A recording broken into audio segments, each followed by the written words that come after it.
The following is a special presentation of Extreme eSpeed TV, your new home for everything iRacing and eSpeed.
Welcome back to the Coast to Coast Racing League Network.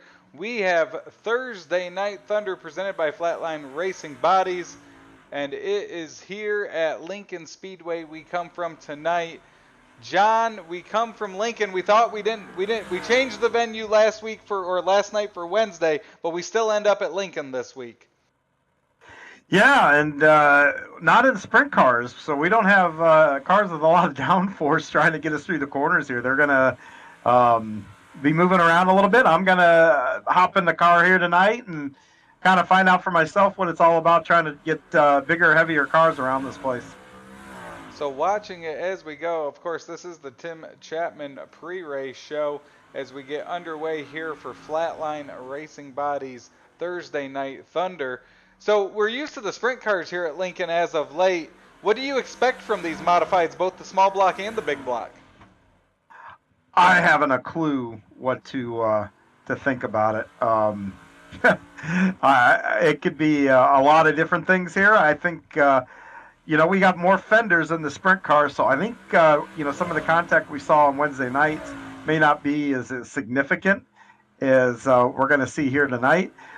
But I still think we're going to see some contact that could probably, translate to hurt feelings and quite possibly maybe a caution or two. So we have our Venom Racing Small Block Modifieds here. Looking at the A&J Custom Creations point standings coming into tonight. Isaac Salas is our points leader. 5 starts, 3 wins. He's 5 for 5 with top 5s. Joseph Grandy's second. No wins, but 3 top 5s, 5 top 10s. Dean Reynolds has 1 win in third. Alex Pomalu sits in fourth. And then Ryan Beagle currently sits in that 5th position. Brandon Templeton, he's down at 8th in points. He does have a victory, though, during this winter season here. And we move on here to week number 6. Looks like we've got about 20 cars here tonight to take on Lincoln Speedway. And John, it's looking at least here in practice, guys trying to stay up there around that top side of the track. Yeah, I've been up top, been on the bottom here, and I think we'll see multi-groove here. I think that some guys are going to be able to work the bottom. I know some guys that are here that know how to really, really run the bottom. So I'm going to have my eyes out for them to see what they're doing. But, man, that top, we saw it in the sprint cars. If you can get that top going, though, you're going to be tough up there. There's no doubt about that. Well, it was interesting. Last night we were at Lernerville with the sprint cars and our 305 division. They had multiple lanes, multiple opportunities to move around the track. And then by the time the more powerful cars got there, that top line was really the preferred line. Of course, last night's Coolray Hometown Heroes was a double points night here. Looking ahead to tonight, Flatline Racing Bodies Thursday Night Thunder. We've got the small block modifieds presented by Venom Racing. Our Super Dirt Car Series Big Block Modifieds. And then we'll throw it over to Brooklyn, Michigan for our Race Against Childhood Cancer NASCAR Xfinity Series. That will round out our evening. But first, we have some dirt modifieds here at Lincoln Speedway to get us underway. And John, you're currently out on the track. Yeah, and I think they just rolled us over, so that's all right. So we will move on here. As we have our qualifying session, unlike last night, John, we will have our Flatline Racing Bodies qualifying session, and it looks like you're headed out here early in this session. Yeah, and the top 2 are going to go right to the A, so we're going to give this a shot. Probably aren't going to get near that top 2, but 20 laps or 20 cars here, everybody's got to make it. Not quite the pressure. Thing is, I don't even know what line they're running around here, but we'll take the green here, and I guess for the first one, we'll go up here up to the top, see what kind of lap time we get. And I think everybody else probably has got enough laps to know where they're going here. And these 2 corners, I have to tell you, are extremely different, which is one of the things that I think a lot of guys like about this track. It's a driver's track. It's very technical. Going to be fun to race on here tonight. So John's first lap is 7th fastest, a 16.44. It's Isaac Salas out front in that 5 machine, a 16.07 here early in this qualifying session. As Isaac Salas will shut it down. Connor Ross out there in the 35 machine. As John Hine will improve on the second lap, a 16.30. I guess on the bottom was a little quicker. I probably, like I said, didn't really know where to run, but that's all right. We're here to have fun. Currently watching Jason Butterfield around. He's 7th fastest here early in this, a 16.21. As we watch Ryan Beagle here. He's in the top 5 in points. He's only made 4 starts here during this winter season, so he's had some good runs to leapfrog some others that have been here each and every week. Well, I'm going to tell you what. I just found a French fry hut in Shorty's. Now, when I hear Shorty's, I'm thinking John Short. So this must be the beer tent and the French fries. I might just stay here the rest of the night. I'm going to pull right up next to him here. I wonder if they got curbside. It's worth trying. As you see Patrick Spangler go up, and he'll finish up his lap there. Alex Pomalu, great lap for him, 4th fastest. As Patrick Spangler out here, he's got the 18th fastest time here. Different seeing he and actually Nathan Aldridge down towards the bottom of the charts during this qualifying session. Yeah, I mean, like I said, this is a real tough track, and Patrick, he's a sprint car guy. He'll tell you that. I don't expect him to stay back there long because while he may be a sprint car guy, he's a smart driver. He adapts pretty quick. I expect to see him maybe come back up there. But a lot of these guys, like, um, just yeah. I mean, their traits are sprint cars, and we got a few in here that are your what I would call ringers for these modifieds, like Isaac and then Beagle, and those guys are towards the top, so no surprise there. But um, Heat one though is getting lined up here, man. We're ready to go racing.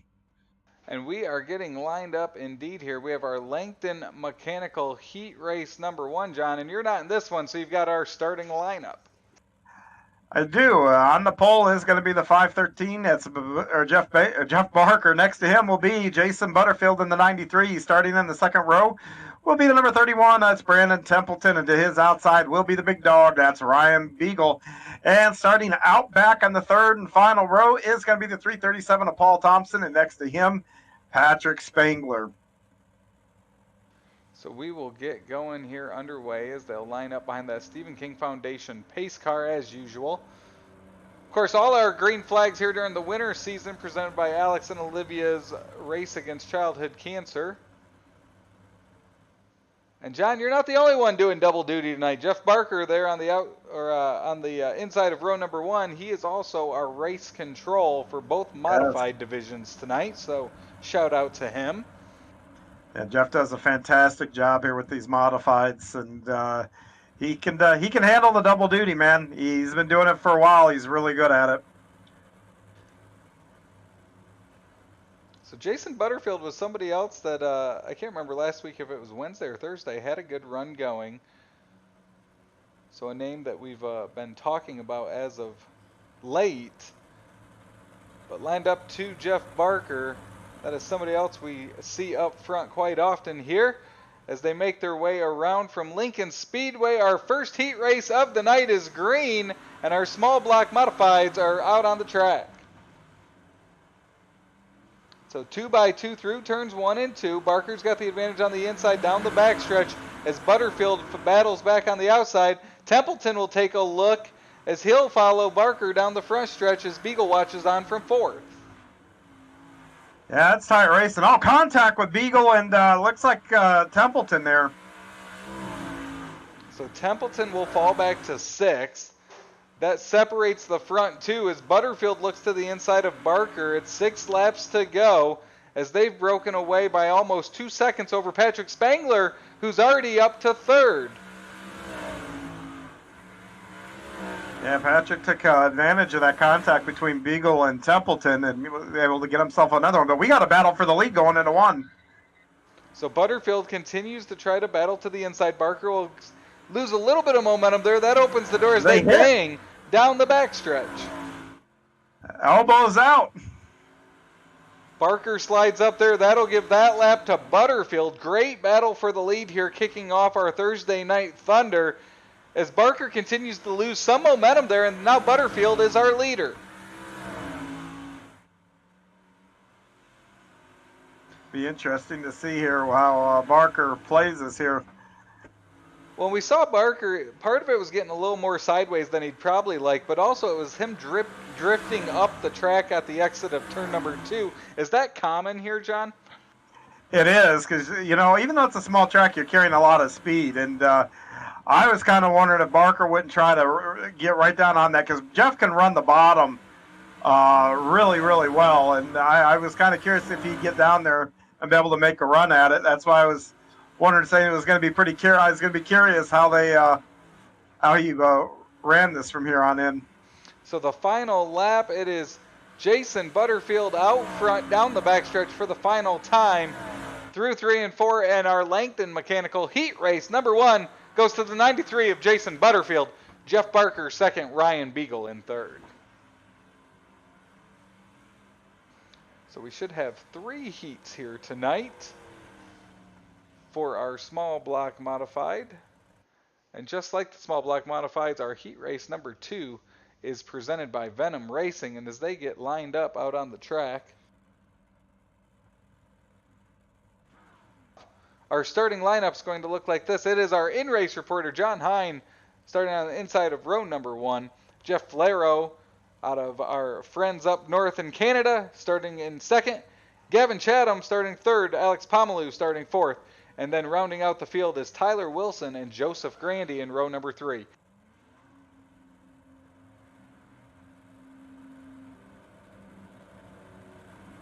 Track really doesn't have a lot of wear into it, so it's going to be tight racing once again. You know, I think that middle, I don't want to say the bottom, but the high middle from that last race, that looks where you might see guys go. And, you know, for the guys like me on the inside, you know, if we want to move up there, we got to make sure that we're clear. We're going to end up feeding the right rear to the guys that stay to our outside. So John will start P1 here in this one. So at least up towards the front, Jeff Flero to your outside should be a formidable opponent here on this start. Oh man, I forgot the pace car pulls off so early. So the Stephen King Foundation pace car pulls off over there off of turn number 2, right at the start of the backstretch here at Lincoln. Green flag waves for the small block modified heat race number 2 presented by Venom Racing. John Hine has the advantage. He'll slide up in front of Jeff Flero. Flero has Pomalu behind him, and it's the 99. That's Gavin Chatham to the inside. Flero falls back to 5th as he gets up over into the loose dirt up top, and John will have 0.6 of a second lead going into turn number 1 as Chatham leads that second group with Grandy and Pomalu still side by side. 6 laps to go as they have now settled in. Flero is back to 6th, Wilson running 5th. Watching this and sandwiching these 3 cars between them, the 2nd, 3rd, and 4th place battle continues on as Grandy looks for a move on Chatham.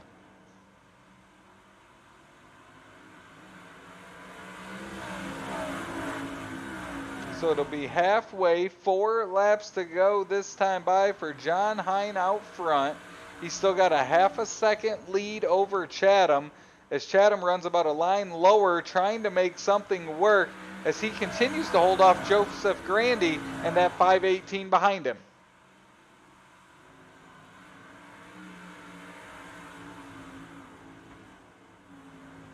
So the front 4 have broken away here.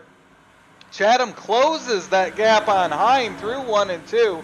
It's down to 0.3 of a second through 3 and 4.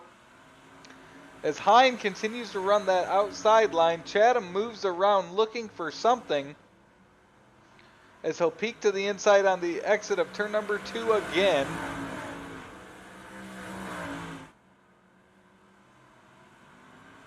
Chatham will get a nose up under John there, headed down the front stretch. Won't be able to make a move there as he'll fall back in line. Now he's got Grandy looking to the outside of him. And on our final lap through 3 and 4, they'll come down the front stretch one final time, and it's the 71 of John Hine. Chatham second. Grandy just gets beat for that second position. Great battle there. So, John, you got out on the track there. Race to victory. Any takeaways after you've been out there now?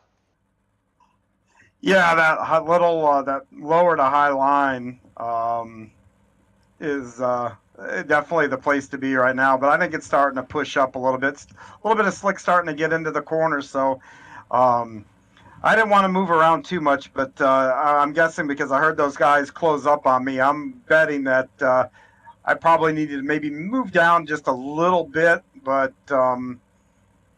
yeah, this is a tough track. Plus, you know, I've said it before. I'm not a big fan of these cars, so anytime I get a win, it doesn't matter if it's a heat race in one of these. I'm just astonished. Well, you come away with the heat victory, and now our Salty Dogs Racing Team heat race number 3 is out on the track, getting ready to go. Yeah, and on the pole is going to be the 35 of Connor Ross. Next to him will be Butch Baker. In that second row will be the number 7 of Bob DeGood and the 28 of Jeff Sharp. And rounding out your field is going to be Nathan Aldridge in the 514 and Brian Lawson going to start shotgun there in 6th. So they will follow that Stephen King Foundation pace car around. Should dive off of turn number 2 there this time by. As you mentioned, it's Connor Ross and Butch Baker on that front row here.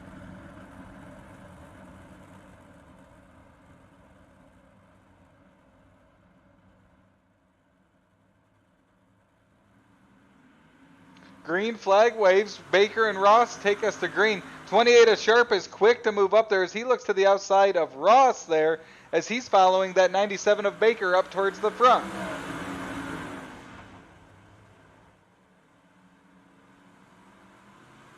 Ross way down against the inside guardrail there as it's Baker out front. Ross and Sharp continue to battle as Bob DeGood and Brian Lawson watch on from behind. Yeah, and those guys are doing that, keeping that left front, or like in that high lower lane, and using the rest of the car in the middle. And I was going a little bit higher than that, so that's definitely where you need to be here for right now. So they continue to follow Baker around as Ross will take a look to the inside. He's now got some separation from Sharp behind him. Also a little gap back to the 4th place car of Bob DeGood as Ross now looks to turn on the pressure on Baker for the lead.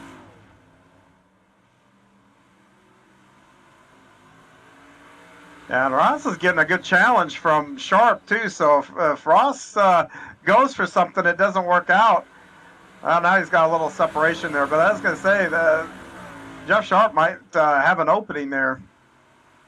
Well, Ross now moves up to the outside there. See if he can get by Baker as he'll get into the back of him there in the middle of 1 and 2. That'll slow down his momentum as now he's got Sharp to his inside. Yeah, Baker moved up unexpectedly. He hadn't done that all race, and Connor went up there, and Baker followed him up there. So they continue to race down the backstretch. 1.5 laps to go, and Sharp continues to work over Ross. John, it appears that inside line, you can get up alongside him, but it's really hard to complete it.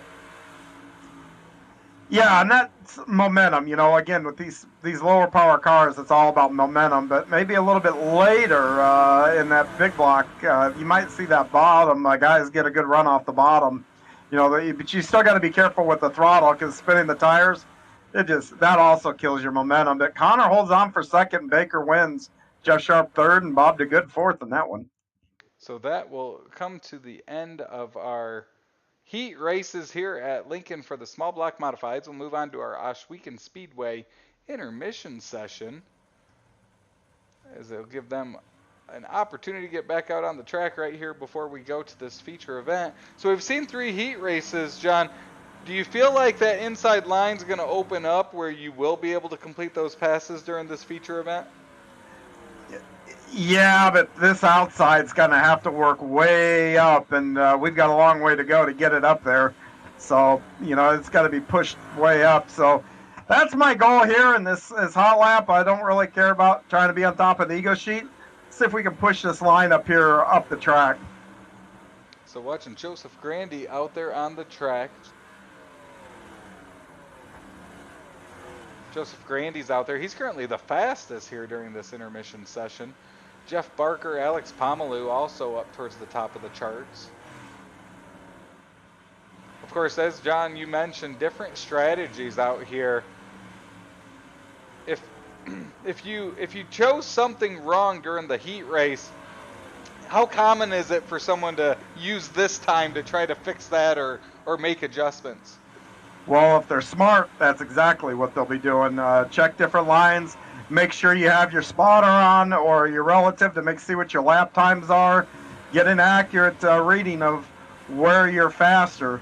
You know, and then in my case, usually I'm moving around just to see the different speed differences between the lines. But like I said here, for me, it's push this outside up as high as it'll go, because that'll open the track up, and that'll actually give us more options in the feature if we can get this thing up closer to the wall.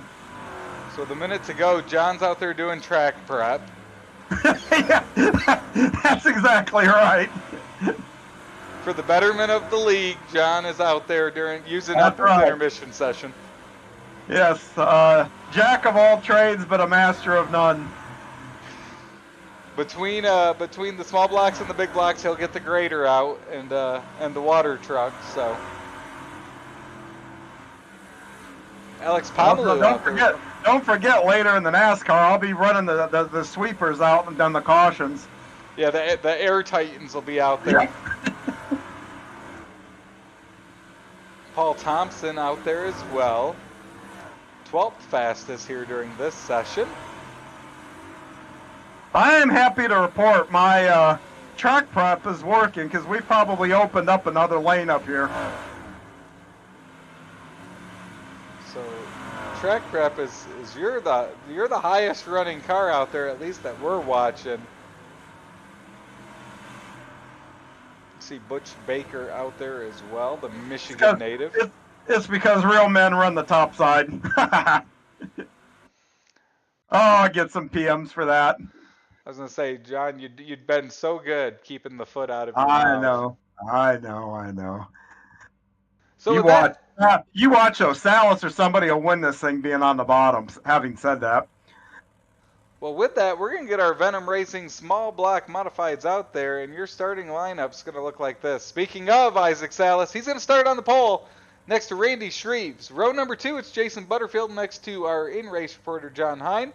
Starting 5th, it's Butch Baker next to Jeff Barker. 7th, Gavin Chatham next to Connor Ross. And rounding out our top 10, it's Ryan Beagle next to Joseph Grandy. Starting 11th, it's Jeff Sharp next to Patrick Spangler. 13th, Alex Pomeroy next to Bob DeGood. Starting 15th, Paul Thompson alongside the 200 of Jeff Flaro.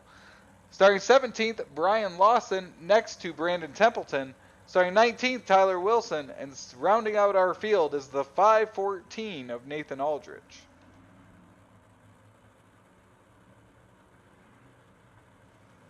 So we will get ready to go green. 30 laps in this feature event. Our in-race reporter, John Hine, will start outside of row number 2 as they march behind that Stephen King Foundation pace car. Of course, our starting lineup here for the small block modifieds presented by the Super Dirt Car Series.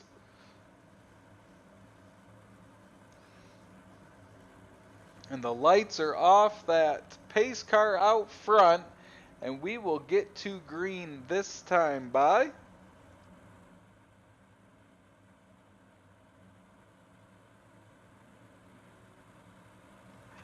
yeah, I don't know which lane's gonna go here first, but keep an eye on that bottom lane. If that starts to move though early, a lot of guys are gonna make up a lot of ground down there as we go green. green flag waves. Isaac Salas out front. Shreves tries to use that outside momentum as they enter turn number 1. Butterfield will slide up as he is in second. John Hine will stay to the outside of him. Now Butch Baker looks to the inside of Hine. Oh, around goes Butterfield right in front of Hine. Barker involved. Grandy involved as well. And we will have our first caution of the night. Yeah, Butterfield got not his fault. I was just close to him, and the back end kind of stepped out a little more than what I anticipated. So that kind of stinks for him, but then for me too. So we'll go to the back here and see if we can salvage this thing. So with that, we will have our first Mission 22 restart of the night. Isaac Salas out front, Shreves second, Baker third, Chatham fourth, Ryan Beagle in fifth.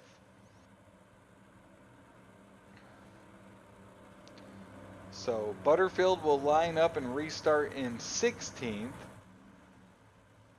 Nathan Aldrich in 17th, John Hine back there in 18th. Connor Ross also involved in that one.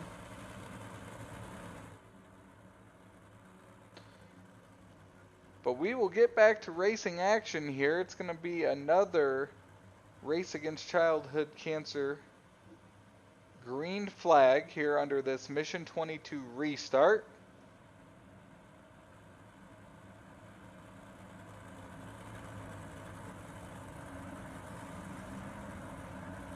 And Isaac Salas will lead us back to green. He goes all the way to the top. Green flag waves. We're back to racing at Lincoln Speedway. as Shreves all over the back of Isaac Salas through 1 and 2 as he's got Butch Baker behind him in third. Shreves will fall back in line and try again in 3 and 4. Isaac Salas leads as he's got Shreves behind him. Butch Baker still back there in third. Isaac Salas running much higher. You can see Shreves looking more towards the middle bottom of the track.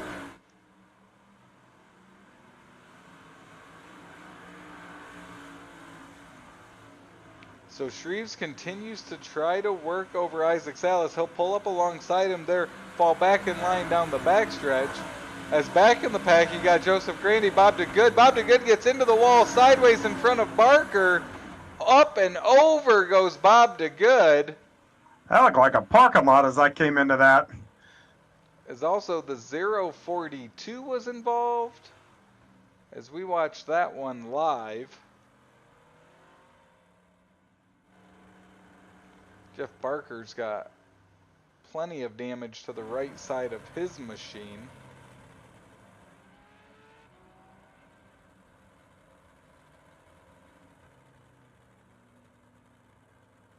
So John, you started up towards the front, now you're back there in traffic.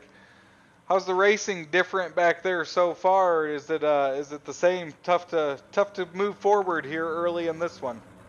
Yeah, I'm staying back. I already caused an incident. I'm not going to cause any more here. That's too tight of racing, and I don't want to mess up anybody else's night. So, but what I'm seeing though is guys are all over.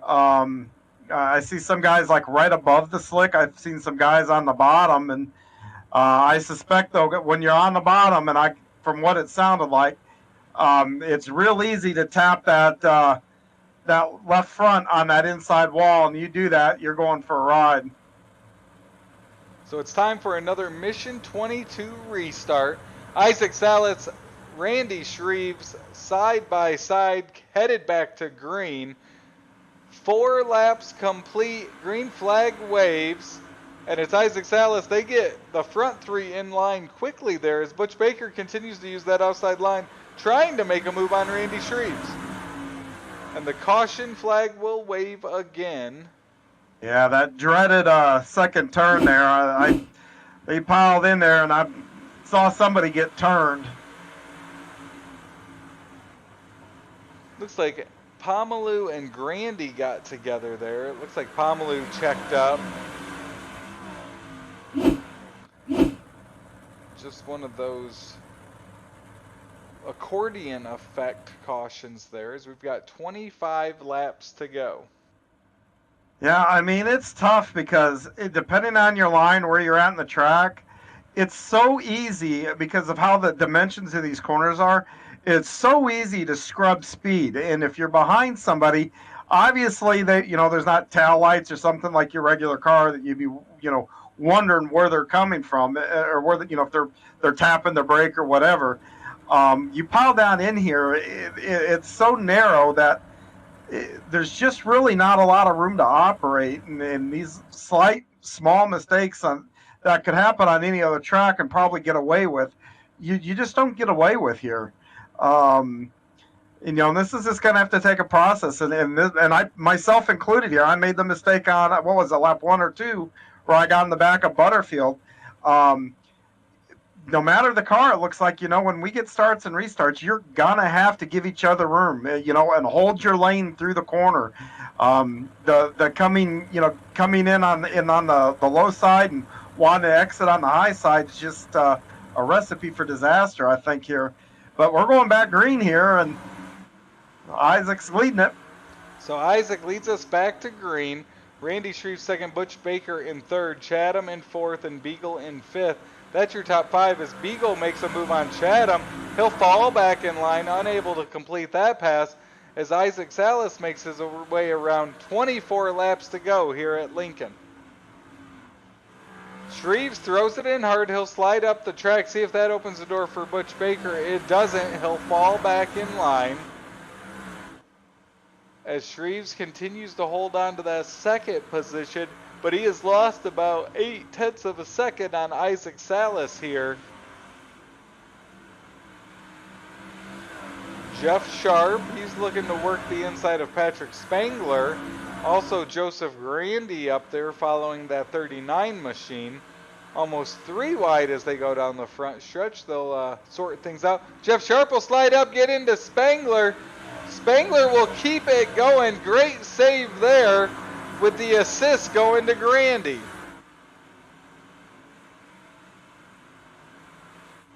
I don't think that battle's over. I'm only a few cars behind him, but I'm watching it there.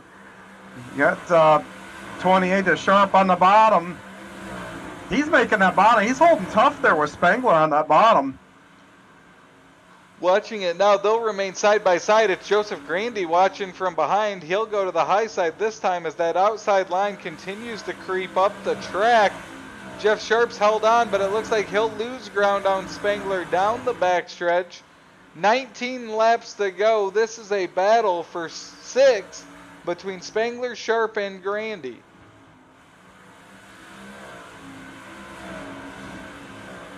I honestly think the fast way around here, and this is how impressive Sharp is down there, but is just barely above that slick. We're getting really solid runs off the corner. We're rolling through the center better than the guys on the bottom, but man, it looks like they're almost sinking 3 wide up there. Well, Spangler was able to clear Sharp there. Now Grandy's trying to use that outside line. But to your point, John, Spangler was right in that sweet spot you were talking about. Grandy was up about a half a line. This time they switched, and it was Grandy able to take advantage of it. So you can see Spangler, he goes up about a full lane now as he cuts off the attempt by Grandy there as they continue to race side by side. Up front, it's Isaac Salas. He's got a 1.5 second lead as we've gotten stretched out here. Shreves continues to try to hold off Butch Baker for second. And if things stay green here, Isaac Salas may catch up to that tail end of the field here before the checkered flag waves. So what you're saying is guys like me need to step on it. Looking at, no, there's a gap. There's a gap. Yeah, I just don't see that bottom. I don't know how many guys are doing it, but I'm really surprised, and not even going all the way up in the cushion, getting that right rear up in that damp stuff to get the launch. It really is just right above that slick. And we get a caution. So our 4th caution of the night will wave. Looks like Jeff Laro was involved. He was down on the inside. He was, I was around him probably about 5, maybe even 10 laps ago. He seemed to be struggling. I don't know if he had damage to his car, because Jeff's usually a guy that's really good in these. I was surprised to see him struggling like he was. Looked like he got into the inside guardrail over there in turn number 3. So we will reset here. Another Mission 22 restart. We just went our longest green flag run of the night, 11 laps. As it's Isaac Salas out front, Randy Shreves, Butch Baker, Gavin Chatham, and Ryan Beagle, your top 5. I just realized Dean Reynolds is in here, and he's, what, 3rd in the points? Yep, a win. He's a win this year. Yeah, you know why? That bum is on his way to Florida, I think, for Speed Weeks. I'm thinking he's going to be busy the next few weeks. I'm thinking probably so, and so I call him a bum. It's just out of pure jealousy. Plenty of racing, and it's always nice this time of year. You start seeing paint schemes and driver uniforms. Yeah. And before you know it, they're down in Florida racing. Everyone's in Florida racing. NASCAR, dirt cars. And then people like you, John, up north just keep waiting for the warmth to come up your way. Yeah, when it gets warm, then it's raining, so it's like midsummer before we go anywhere. But hey, we're going to go racing right here. We got iRacing, and guess what? There's no rain out here, so Isaac's going to stand on the lawn pole and get us going again. So Isaac Salas gets us back to green. Dozen laps to go now here. He has a great start. He's able to break away from Shreves as Ryan Beagle is battling the 99 of Chatham. And that battle of Spangler, Grandy, and Sharp now, with it tightened up, they want to join this group up ahead of them and battle for a top 5. So you see Spangler and Grandy, they're sticking to that outside as they try to work the outside of Ryan Beagle. Spangler's able to get up alongside Beagle there pretty quickly using that outside line. See if he can complete that pass. Up ahead of him, Butch Baker's up top, Isaac Salas is, as Chatham and Shreves continue to use that inside line with 10 laps to go.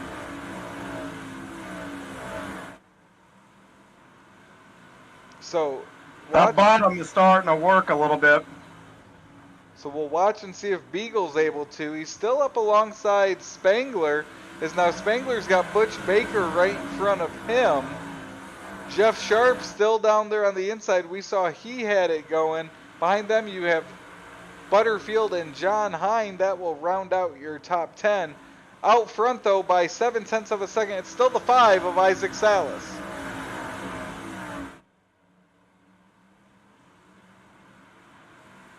Great battle. Oh, contact with Grandy and Sharp. So that'll allow Spangler to break away from them. He's still trying to work on that 84 of Beagle. Gives him some space behind him to work with now. And John, it looks like the cars bounce quite a bit going through turn number 3. They are, big time. In fact, I can hear my engine going, want, want, want. And I've got a direct drive wheel, so yeah, whatever it is, there's big dips down here, right here. And you're just skipping along like you're sliding across a washboard is the best way I could describe it, which is, I got to, that's really a tip of the cap to iRacing to get these little, track characteristics into these scans that they do. Speaking of that time, it actually sent Isaac Salas up into the wall there with the rear of his car. See if that will close that gap up for Randy Shreves at all, as his lead is still 0.6. He'll make his way around turn. He's in the wall again in turn number 3, coming to 3 to go. Yeah, I still don't know if I'd be going that high, but it's working for him. Well, he didn't lose any ground. Still a 0.7 of a second lead, as he's all the way up top again through 3 and 4. 2 laps to go at Lincoln.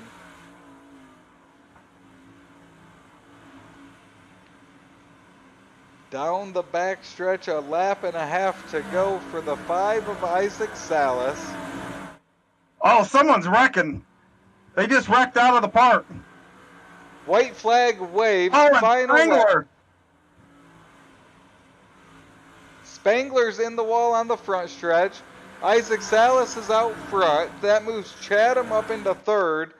They'll come to the checkered. It's Isaac Salas with the win. But John, from back where you were watching, it sounded exciting those last couple laps. Yeah, somebody left the park. I don't know who it was, but between 3 and 4, somebody definitely left the park. And then right after that, I saw Spangler. I don't know who he made contact with, and I saw Grandy. I think it might have been Spangler and Grandy. Yeah, it got real exciting there for about a hot minute. It looked like it was Butch Baker who was running up in the top 5 that had left the track there. So they will get parked, our top 3 finishers, Isaac Salas, Randy Shreves, and Gavin Chatham. They will join us up here in the booth as always.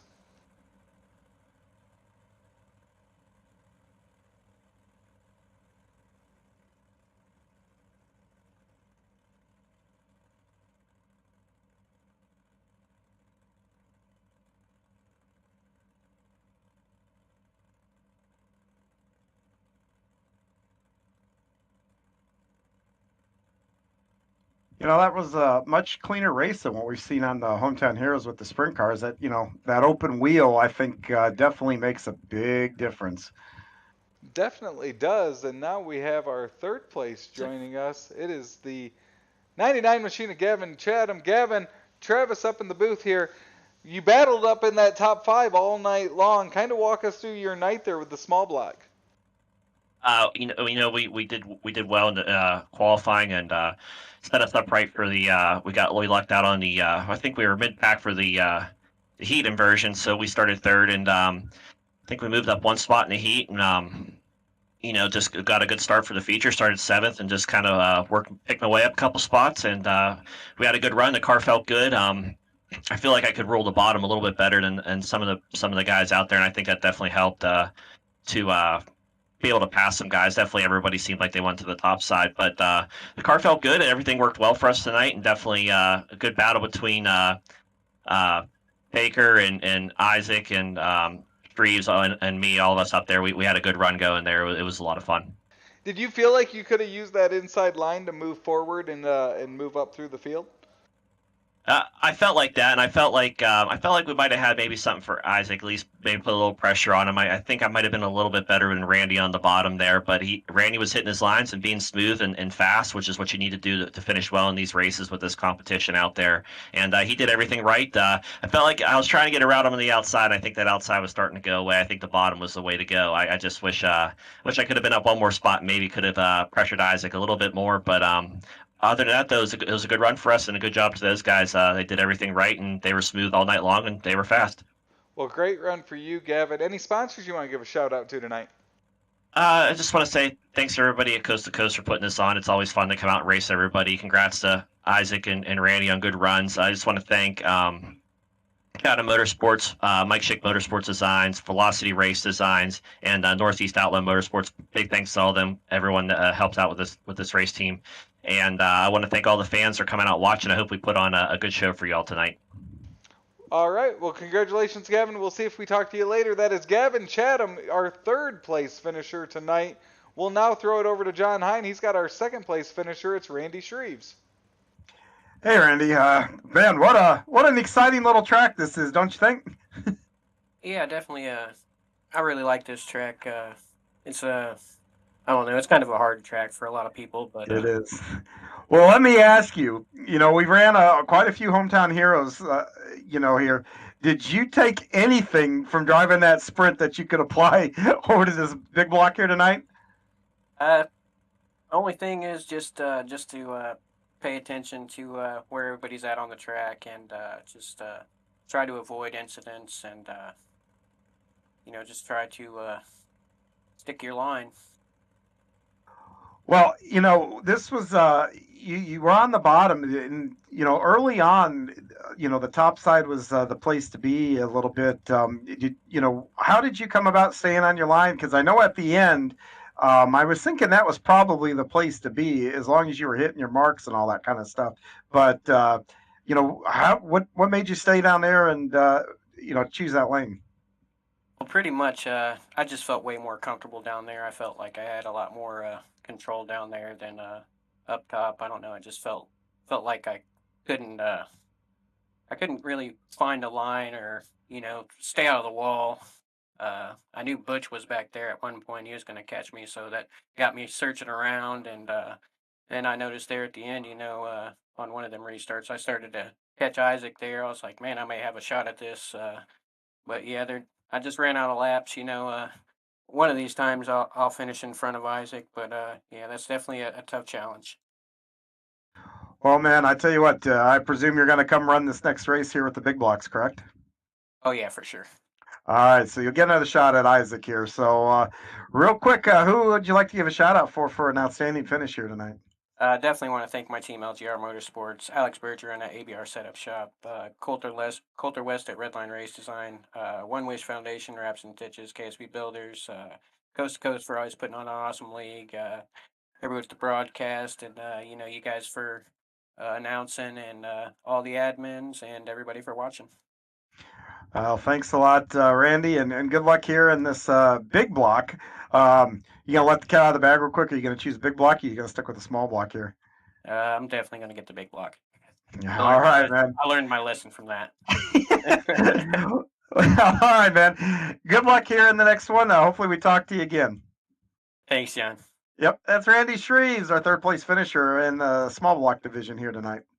And now joining me from Cool Ray Victory Lane here for the Venom Racing Small Block Modified Division, it's Isaac Salas. So Isaac, was it as easy as you made it look there tonight? No, not even close. That track was very technical, to say the least. Could you kind of walk us through? You there at the end especially, you were running higher than anybody else, even clipping to that wall every now and then over there in turn number 3. Can you walk us through how the track progressed throughout the night?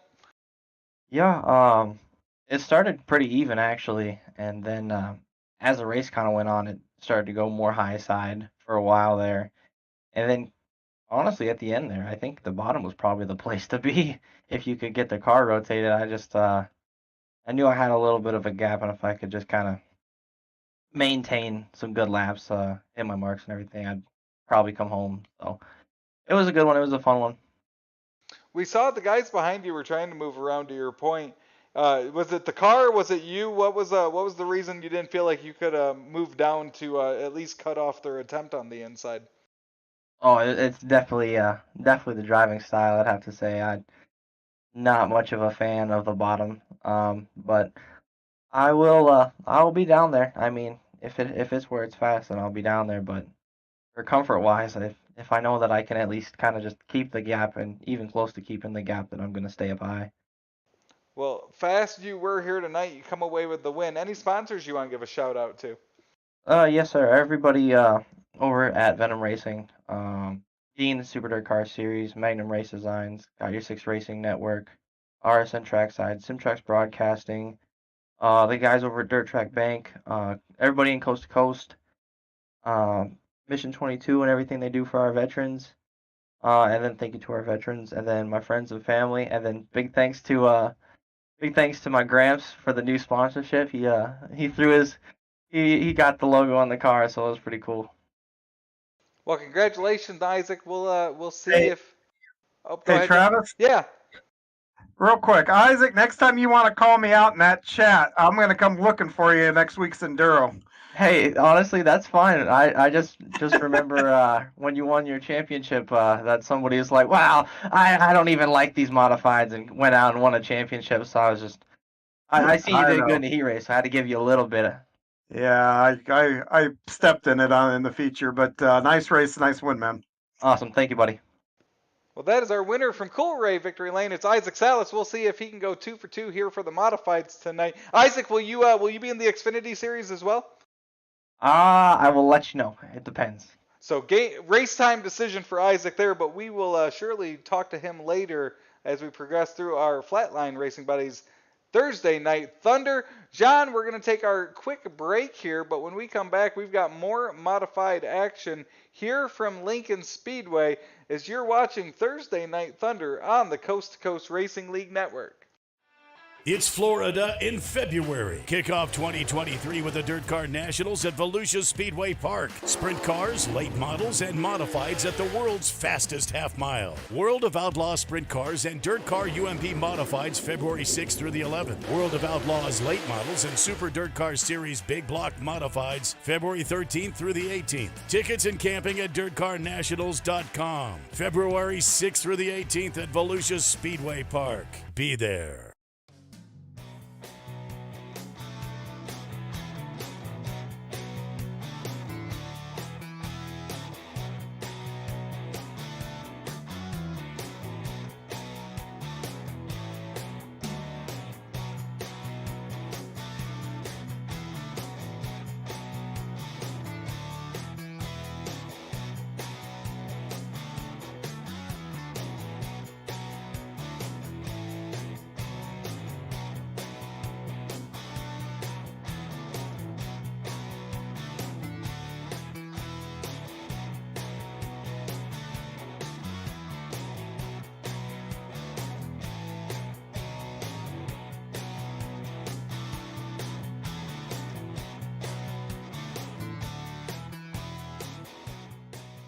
Hi, I'm Olivia Olson, Industrial Engineering Junior and club volleyball member here at Penn State.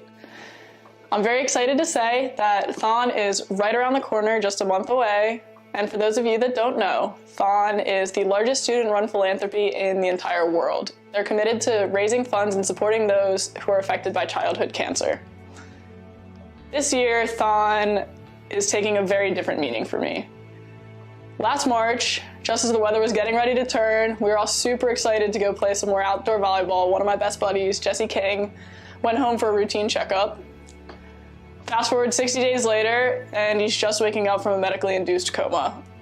6 months later, he's just being released from the hospital after being diagnosed with non-Hodgkin's lymphoma. Now, kid's a fighter. He made it through chemo, radiation, and he's currently battling his way through extensive cognitive and physical therapies. He's doing great. He's finally letting out some of that personality that we've all been missing for so long. Luckily, the King family, thanks to 4 Diamonds, has yet to see a medical bill.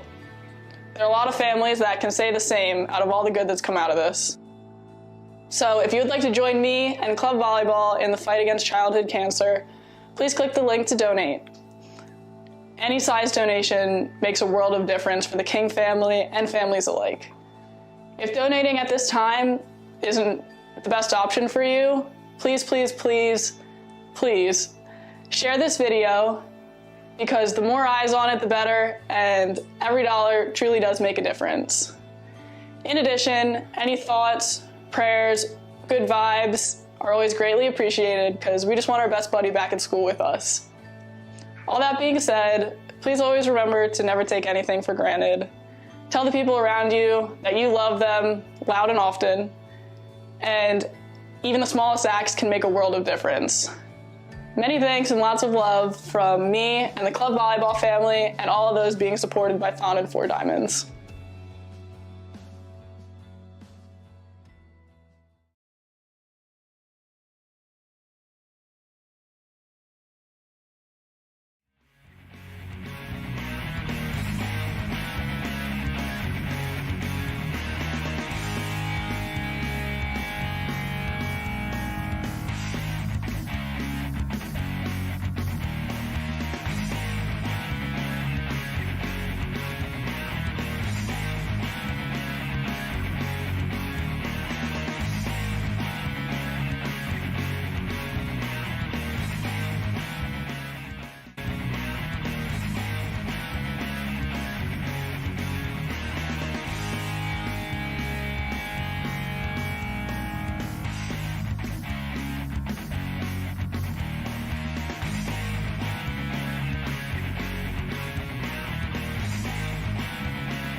And welcome back to the Coast to Coast Racing League Flatline Racing Buddies Thursday Night Thunder. We are back at Lincoln Speedway, and we have the big block modifieds here.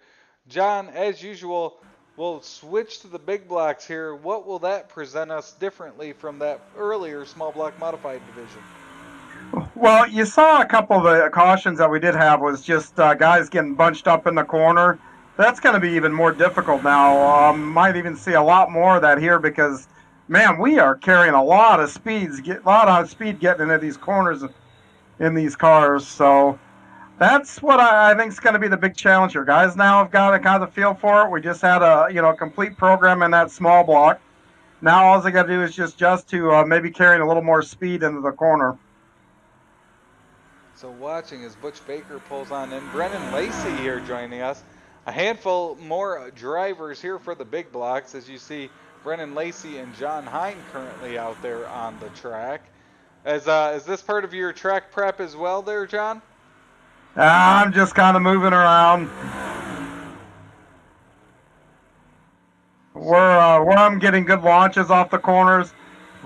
Whoops, I think Lacey and I could just touch there, but paying attention to where we coming off the corners, where am I getting a good bite, where am I getting the car squared away, all that kind of good stuff. So no prep here because it's going to reset anyway for qualifying. So here we go as our pre-race moves on to Flatline Racing Body's qualifying session. We will get some cars on the track, and while we do so, we will bring up those A&J Custom Creations point standings. Big Block Modifieds, Joseph Grandy atop the point standings, 3 top 5s, 4 top 10s.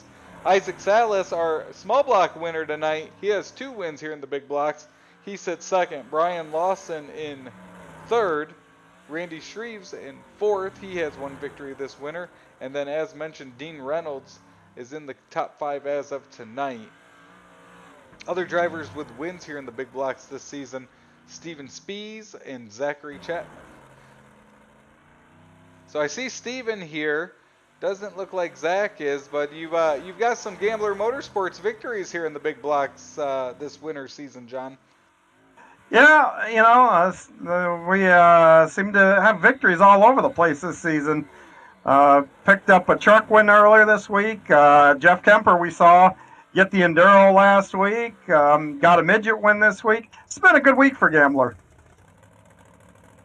So we will continue to move on through this qualifying session here.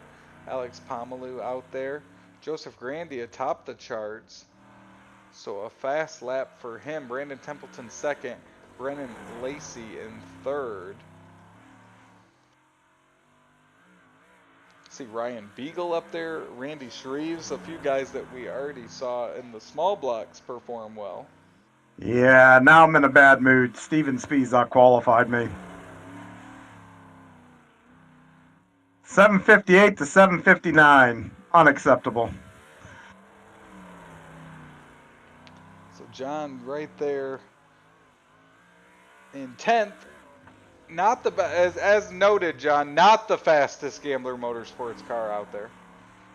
Oh, I don't mind not being the fastest. I just don't want to be behind Spies. I mean, that's all it boils down to. But I tell you, no surprises who are up front though. Grandy, Templeton. I mean, these are all guys that are really quick and can show it and know how to get it done. So this is gonna be a tough crowd. I'll be surprised. I'm really surprised to see Isaac down that far down the list. I figured he'd definitely be up a little bit further. So Isaac currently 6th. It looks like everyone has made a lap. So we've got about 30 seconds left in this session. But your quick time is going to be Joseph Grandy. Brandon Templeton 2nd, Brennan Lacey 3rd, Randy Shreves 4th, and Ryan Beagle. And in all team chats, Jason Butterfield, who's down the list, is asking how many guys other than me took the 358. And Butterfield was fasting at 358. And that's gonna be he's gonna have a tough race here, I think. Well, we are going to get moving on here as we will bring up our Langton Mechanical Heat Race number 1, John, and you have our starting lineup. I do. It's going to be Connor Ross on the pole in his number 35. Next to him will be that double nickel of the Steven Spies to the outside. Next row is going to have the 05 of Isaac Salas. Next to him will be Brennan Lacey. And the third row is going to be a couple of Jeffreys, Jeffrey Barker, Jeffrey Kemper, going to occupy that row. And rounding out your field here for this first heat is going to be Nathan Aldridge. So they will get lined up behind that Stephen King Foundation pace car. And we will have our first heat race of the night here for the Big Block Modifieds. And it's going to be Connor Ross, Steven Spies. And this track looks very fresh here to get us started, John. Yeah, it sure does. Just going to mean that bottom's going to be the side that you want to be on. So those guys on the top are just going to have to really try to run it for all it's worth. But that's, I'm starting P2 in that next one, and it's not where I'd want to be either. So, but we had a lot of Gambler guys in here. Connor, Steven, Jeff Kemper's in this one. So I'll be watching this one. Well, that Stephen King Foundation pace car has pulled on off the track over there off turn number 2. That means we're going green this time by 8 laps here in our Langton Mechanical Heat Race number 1. Connor Ross, great start for him. Steven Spies will fall in line, cross over to the inside here as it's Isaac Salas and Brennan Lacey in row number 2. Yeah, Connor got off to a really, really good start here, and tight battle between Spies and Isaac there. Lacey's, they got Isaac pinched down. I think, remember in the last one I said, I think you want that right front down in the high part of that lower lane and your right rear out in that second lane, and that seems to be the place to be. They got Isaac almost exclusively down in that bottom lane. And Isaac is trying to push it up. As mentioned, we talked to him in Victory Lane. Not a preferable line for his driving style, but that is where he is, at least for now, as he'll try to slide up in front of Lacey. He'll complete it. So we'll see if he moves back up to the top of the track where he wants to be. As up front, Spees is looking to the inside of Ross. Battle there for the lead here, and Isaac's going to join this battle. He's kind of driven right up to those two. So a clean race here as we're halfway, 4 laps to go. It's Connor Ross, Steven Spees, Isaac Salas, your front 3 there, as it's Brennan Lacey and Jeff Parker watch from on.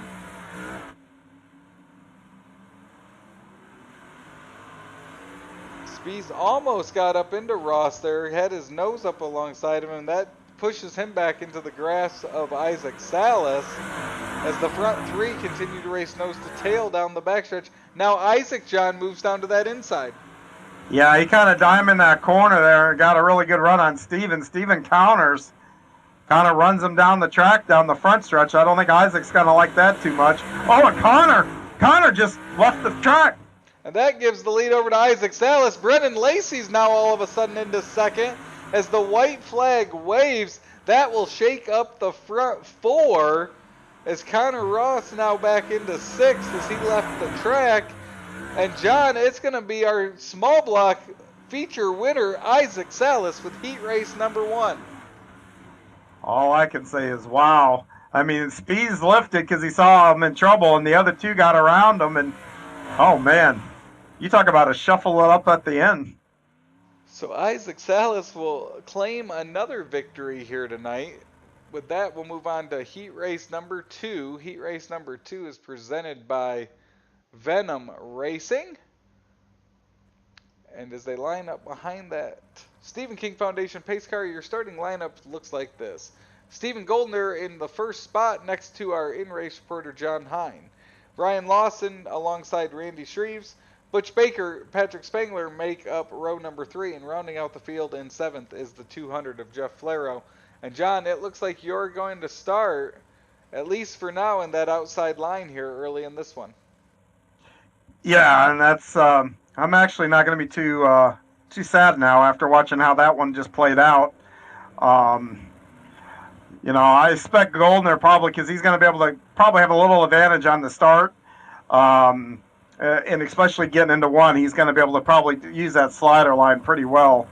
So I just got to be ready for it and not try to do anything crazy like crossover, just settle in. And you know, if I can stay on his door into turn 1, I can prevent that crossover. But it looks like the bottom line in that heat race launched better than the outside. So we'll have to see. The lights are out on the pace car. Everybody else is getting ready to go here, and see what Steven and I can do here on the front row. So it is Goldner and Hine, row number 1. As we get back to racing here, remember all our green flags this winter presented by Race Against Childhood Cancer.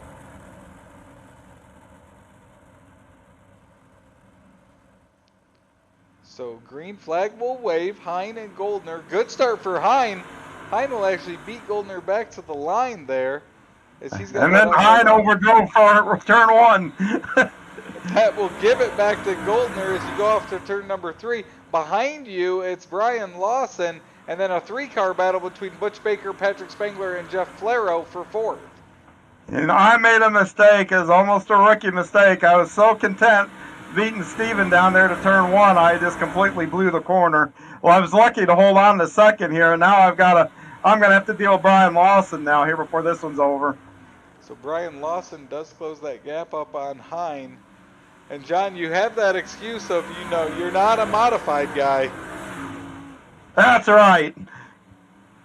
As Brian Lawson looks to the inside of Hine coming out of turn number 3, he'll fall back in line. Peak again in 1 and 2 as he'll set up his next attempt. As he'll fall back in line down the backstretch yet again. So Goldner has separated by almost 0.7 of a second over Hine. Brian Lawson 3rd, Butch Baker in 4th, Jeff Flero in 5th. Has really spread out across this track. Lawson will go up a whole line higher there, 3 and 4. That'll lose ground on John Hine. But out front, it's that 30 of Stephen Goldner.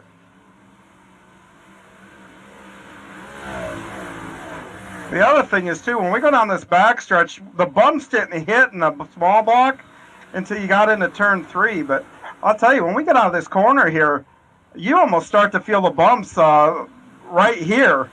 So that's a little different from the small blocks here.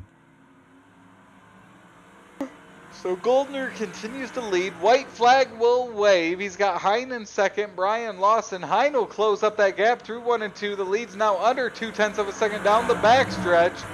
Hine right on his bumper entering turn number 3, and it is going to be Steven Goldner with the win here in Venom Racing Heat Race number 2. John Hine second, Brian Lawson third, Butch Baker in fourth.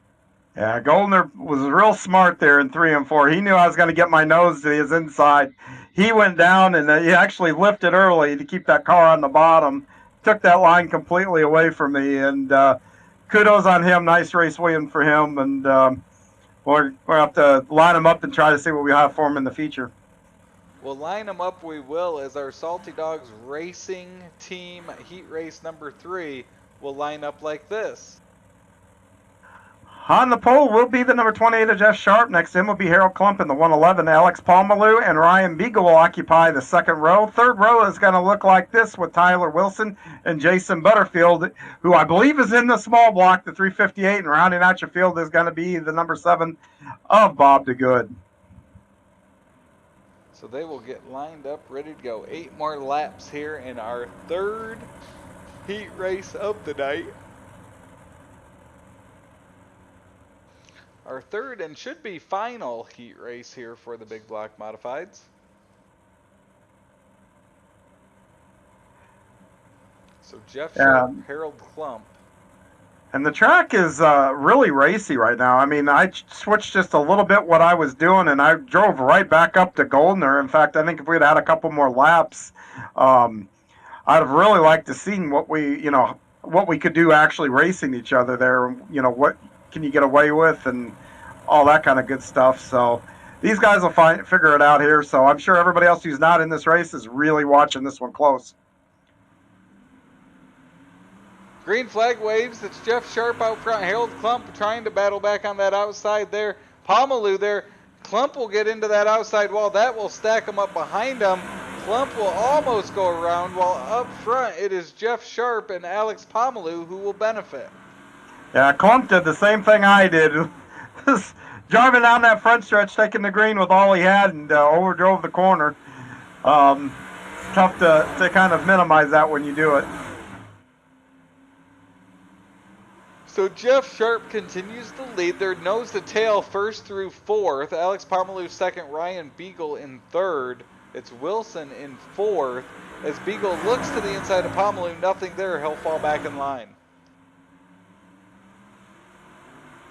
Yeah, and you got 3 a little bit different lines going into the corner here. The different styles, and as they come out, you know, it's almost 3 wide. So 5 laps to go, 4 laps to go this time by. We're halfway. It's Jeff Sharp who continues to lead. Alex Palmaloo, though, looking for a move for the lead. Ooh, and Alex kind of went up the track there. He's pretty lucky that he didn't have contact, and now he's going to go up. He's not clear. He just right reared Sharp there. Well, now it's Ryan Beagle and Wilson to his inside. Beagle will actually take over the lead down the backstretch. See if he'll be able to hold on there as they're coming to 2 laps to go at Lincoln.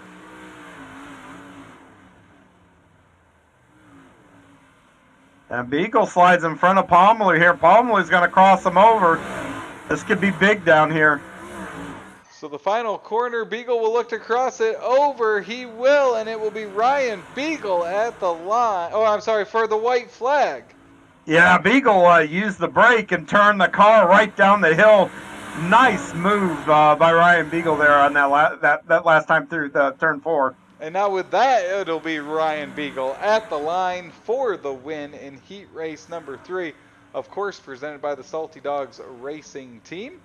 Alex Palmaloo second, Tyler Wilson in third. And with that, we'll move on to intermission at that.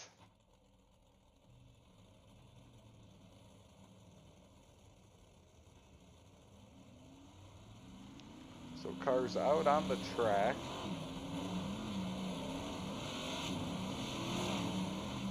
Here for this Oswego Speedway intermission session. And John, this time out, what are you looking to do with that big block here as you get some track time?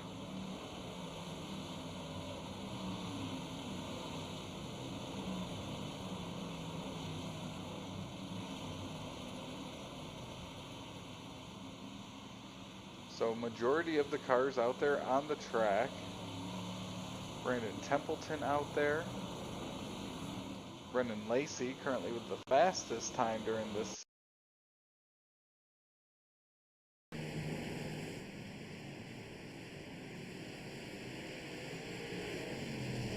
I'm just out here doing track prep.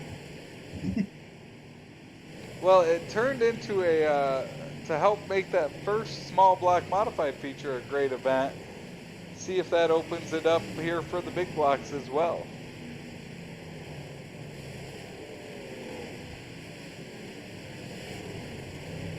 Oh, Isaac got turned around there in turns 1 and 2.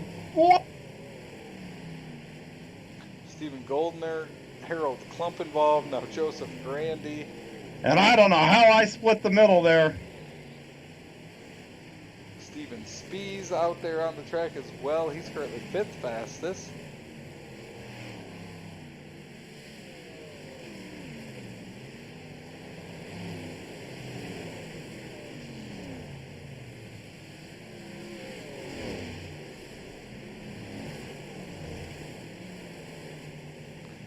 Steven Spees will head on off the track with less than a minute to go here in our Oswego Speedway intermission session. Reminder, Flatline Racing Bodies Thursday Night Thunder continues next as we'll go to Brooklyn, Michigan and Michigan International Speedway for the Race Against Childhood Cancer NASCAR Xfinity Series.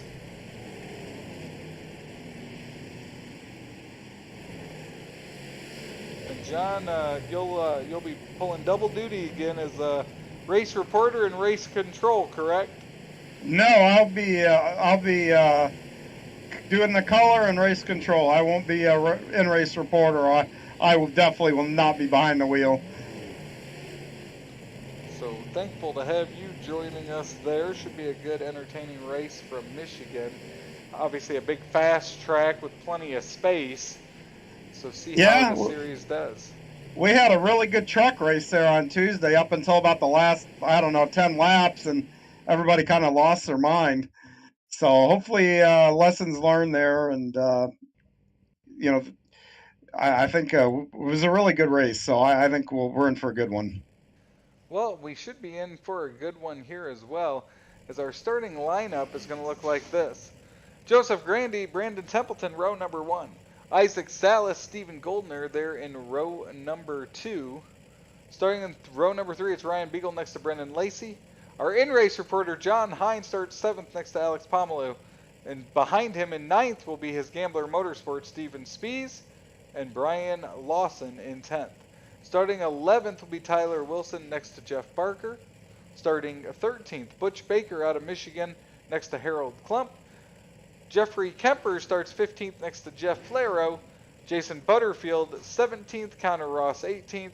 And rounding out your top 20, it's Patrick Spangler next to Bob DeGood. Starting 21st, Nathan Aldridge. 22nd, Randy Shreves. And rounding out the field in 23rd will be Jeff Sharp. So John, you'll start 7th here, kind of a third of the way through the field here. What's the strategy here early at Lincoln? Well, I had an issue early on in that last one, so my goal early here is not to turn Ryan Beagle here, but I'm going to be on the bottom, and I should have thought this through when I was working the track and maybe took a few laps down here to figure out what my car is going to do and how I need to approach this. So, this should be interesting. So our Super Dirt Car Series Big Black Modifieds will get underway here shortly. Behind that, Stephen King Foundation pace car.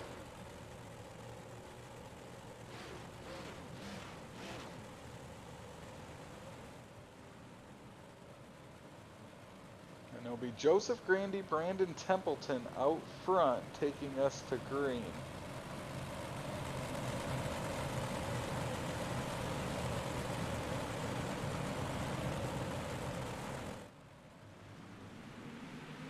Green flag will wave. Isaac Salas aggressive on the inside. They were 3 wide coming down the front stretch. Stephen Goldner behind him. He'll get into Isaac Salas. Isaac will go around.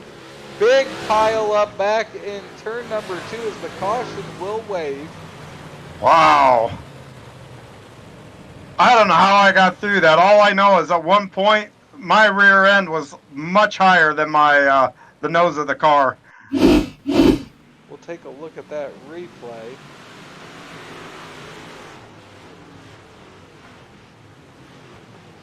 As Isaac Salas went around. Oh yeah, John. You got lifted up there by Goldner and Beagle, it looked like.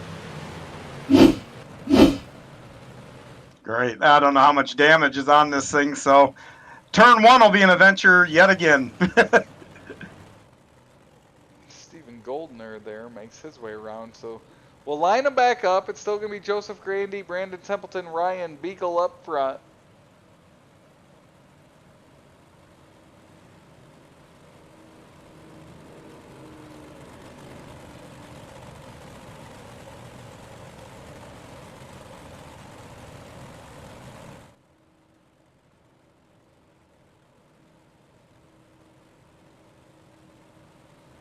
Well, that Salas being in that incident, that's going to take one of the pre-race favorites out to the back, and I mean he's going to have the rest of the race to work his way back up. But I'm telling you, some of these guys that are in here, like Brendan Lacey, Ryan Beagle, Grandy,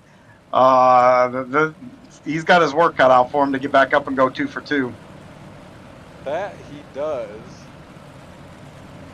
But we are about to go back to green. Joseph Grandy out front. Good start for Ryan Beagle. He'll look to the inside of Brandon Templeton as he'll fall back in line by the time they get down to turn number 1. And then Brendan Lacey and John Hine will round out your top 5. Behind John Hine is Alex Pomeroy and Steven Spies side by side. That's a battle for the 6th spot as the caution flag waves yet again.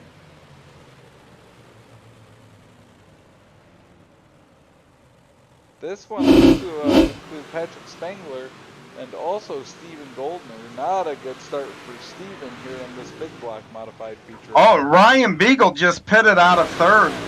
He must have decided he had a lot of damage from that incident on the opening lap there. I didn't run enough laps to even know if I did or not. So, ideally, I wish I would know, because more time to work your way up, the better. Well, that will hand the lead back over to Joseph Grandy.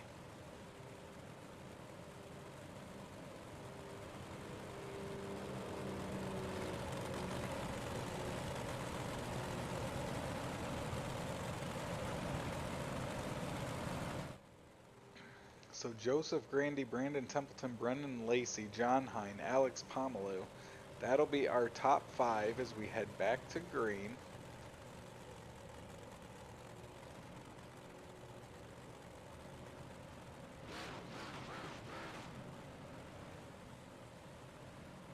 As the Stephen King Foundation pace car pulls off, we'll have a Mission 22 restart.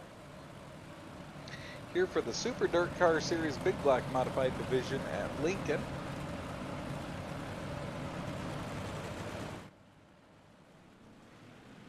Green flag waves for Joseph Grandy. We're back to racing action here at Lincoln. Joseph Grandy, Brandon Templeton, Brennan Lacey, your top 3. As Grandy way up the track there through 1 and 2 with plenty of momentum down the backstretch as Brandon Templeton continues to ride that guardrail on the inside through 3 and 4.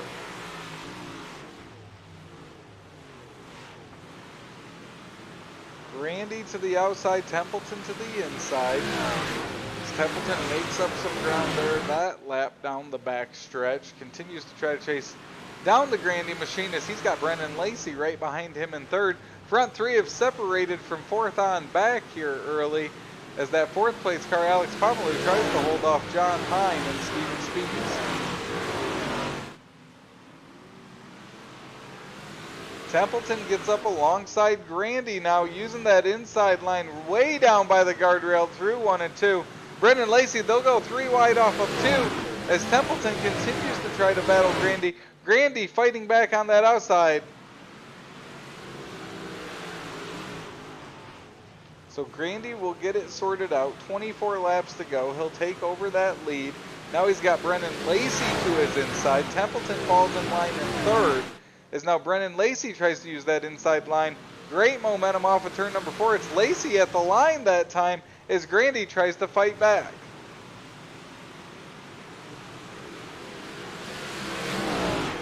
Brennan Lacey in sole position of the lead as he tries to hold off Templeton and Grandy.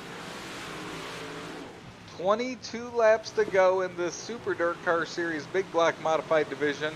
As Templeton is now on the inside of Grandy, they'll battle behind Lacey. That's a great battle for the lead that continues to be between those 3 drivers.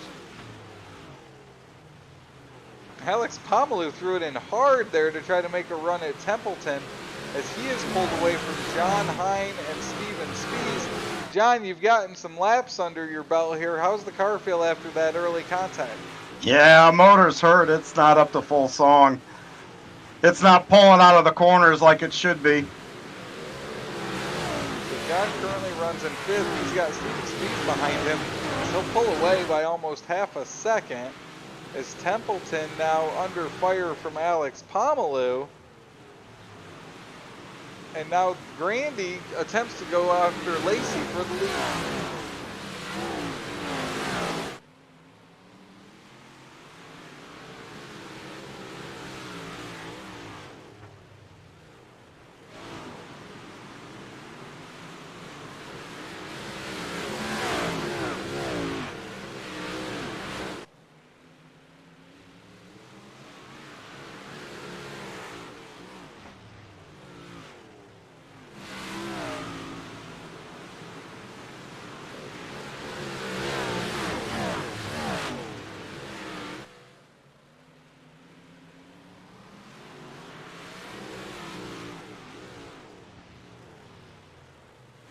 Lacey continues to lead over Grandy. Templeton in 3rd, Pomeloy in 4th. As we've got 16 laps to go here. John Hine still in 5th. He's separated from Steven Spies. As Steven Spies is under fire from Tyler Wilson on the inside. And then a 3-car battle behind him between Barker, Shreves, and Lawson.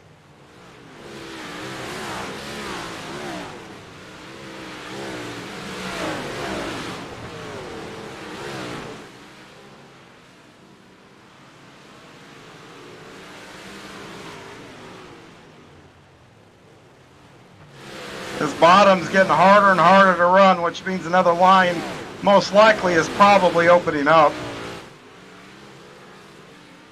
So John's down there, Steven Spies is down there up front. Brendan Lacey's using that inside line still, as is Grandy. We got to go back to the 3rd place car of Templeton. The first car that's moved up is now Grandy moves up at least a line. Templeton's up there higher than anybody else through 3 and 4. And also in 1 and 2 as he's really sending it now, trying to close that gap on the 2 leaders.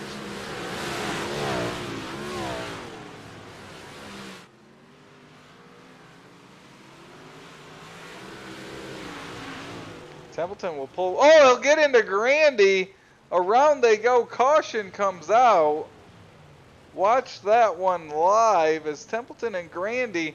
Although, John, it looked like from our angle, it didn't look like they made contact. It may have been a little glitch there with the closing up.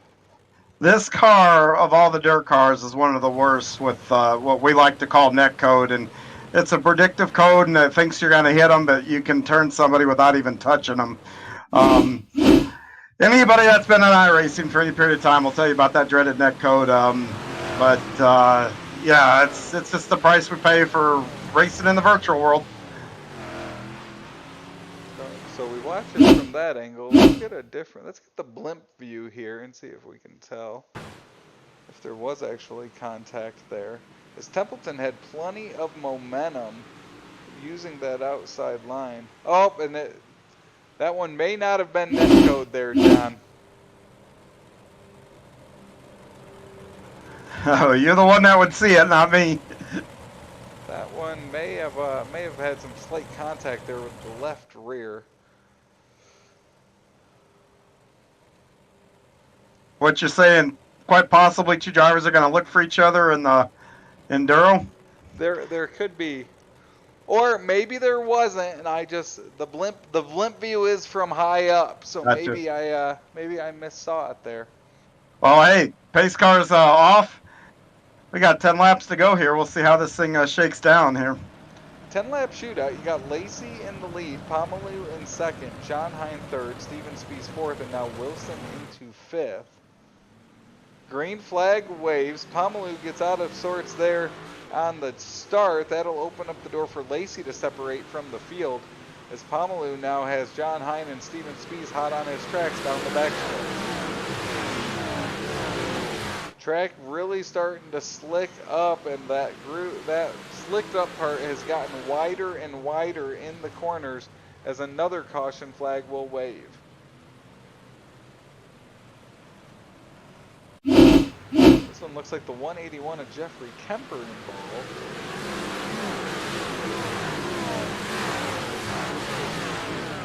Ooh, and that one looks like he and Nathan Aldridge gotten together. Stephen Goldner also collected up against that outside wall.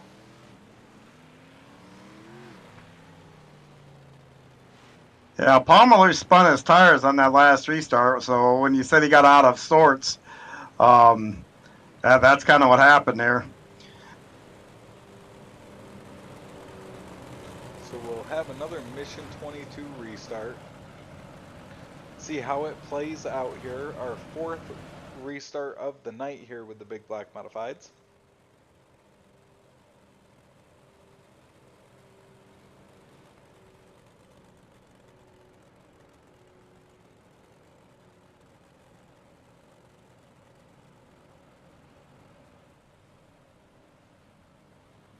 Pace car is off. We're going to give this another shot here.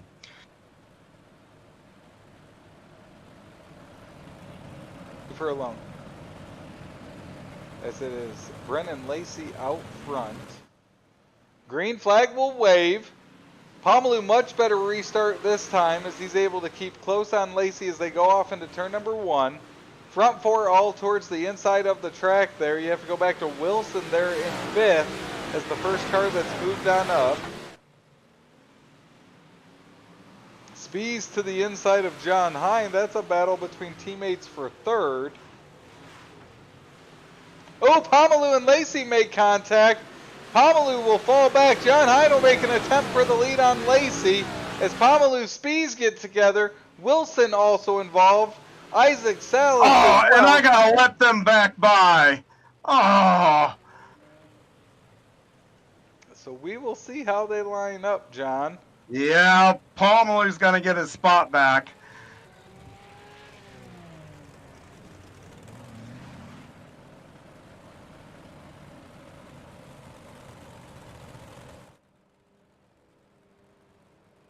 So we'll take a look here from Isaac Salas. We'll move up to Steven Spies. You see, he and Pomalu made contact there out of two, and then more contact in turn number three. Brandon Templeton also caught up in that one, it appears. So it's going to be Isaac Salas that goes to the rear after that one. And now, John, as you mentioned, you will restart third behind Pomalu and Lacey.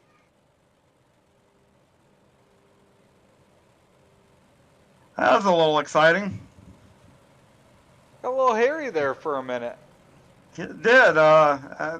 Lucky my reaction times are still halfway decent as lights are out, and we're gonna give this whole thing another whirl. See what we can do. See what more damage we can do. So another Mission 22 restart for Brennan Lacey. You got Pomalu in second, still John Hine in third. Wilson fourth. Now it's Randy Shreves up into fifth. Good start again there for Pomalu as he'll stay close and within distance of Lacey there. 7 laps to go in our Super Dirt Car Series Big Block Modified event. And it's Brennan Lacey out front. John Hine slides across the track coming out of turn number 4. That opens the door for Pomalu to go on the offensive with Brennan Lacey. Brennan right down against that guardrail through turns 1 and 2. Slides through the corner. He's up about half of a line there in 3 and 4. Is now Pomalu's under attack from John Hine. Behind the leaders, Randy Shreves in a heated battle with Tyler Wilson. Wilson crosses him over, going off into turn number 3. Behind them, there's a battle as well.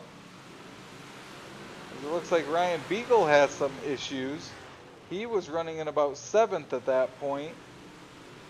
Brandon Templeton up against the wall through 1 and 2. He's looking to make up some ground here fast, as he's now into the top 5. 3 laps to go for Brennan Lacey, and the caution flag will wave.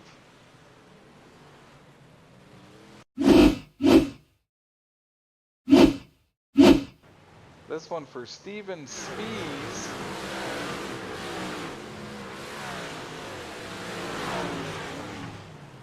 As it looks like Steven Goldner just got into him.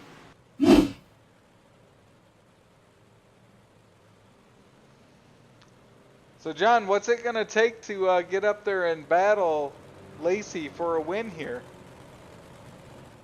I think these two guys are going to have to really be racing each other hard and forgetting about me. I kind of got the sense there that for a period, Pomalu didn't care about Lacey and was more concerned about me. I can make, if they can keep it on the bottom, I can make that middle work, but they're just moving around too much. I mean, not any fault of their own, just because it's slick out here.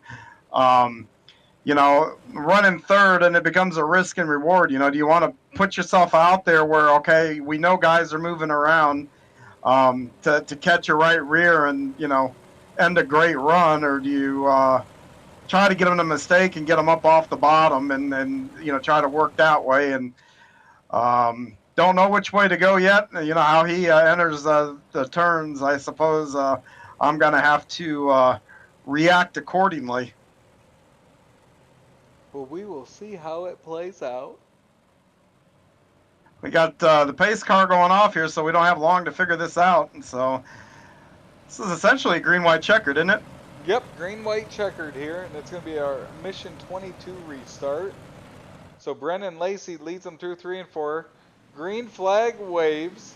Great start there for Pomalu behind him. He will be in striking distance through 1 and 2. Lacey remains down to that inside line right next to the guardrail. Pomalu uses that outside for momentum, but the white flag will wave. We've got one more lap here at Lincoln. Pomalu will make an attempt on Lacey. Lacey's clear down the backstretch. 2 more corners down against that guardrail. Out of turn number 4, your winner with the Super Dirt Car Series Big Block Modifieds is Brennan Lacey. Alex Pomalu in second, John Hine in third.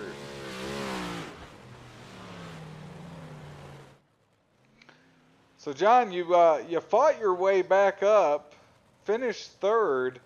You had some restarts there late in the race. Anything you could have done there to get up towards the leaders and make an attempt?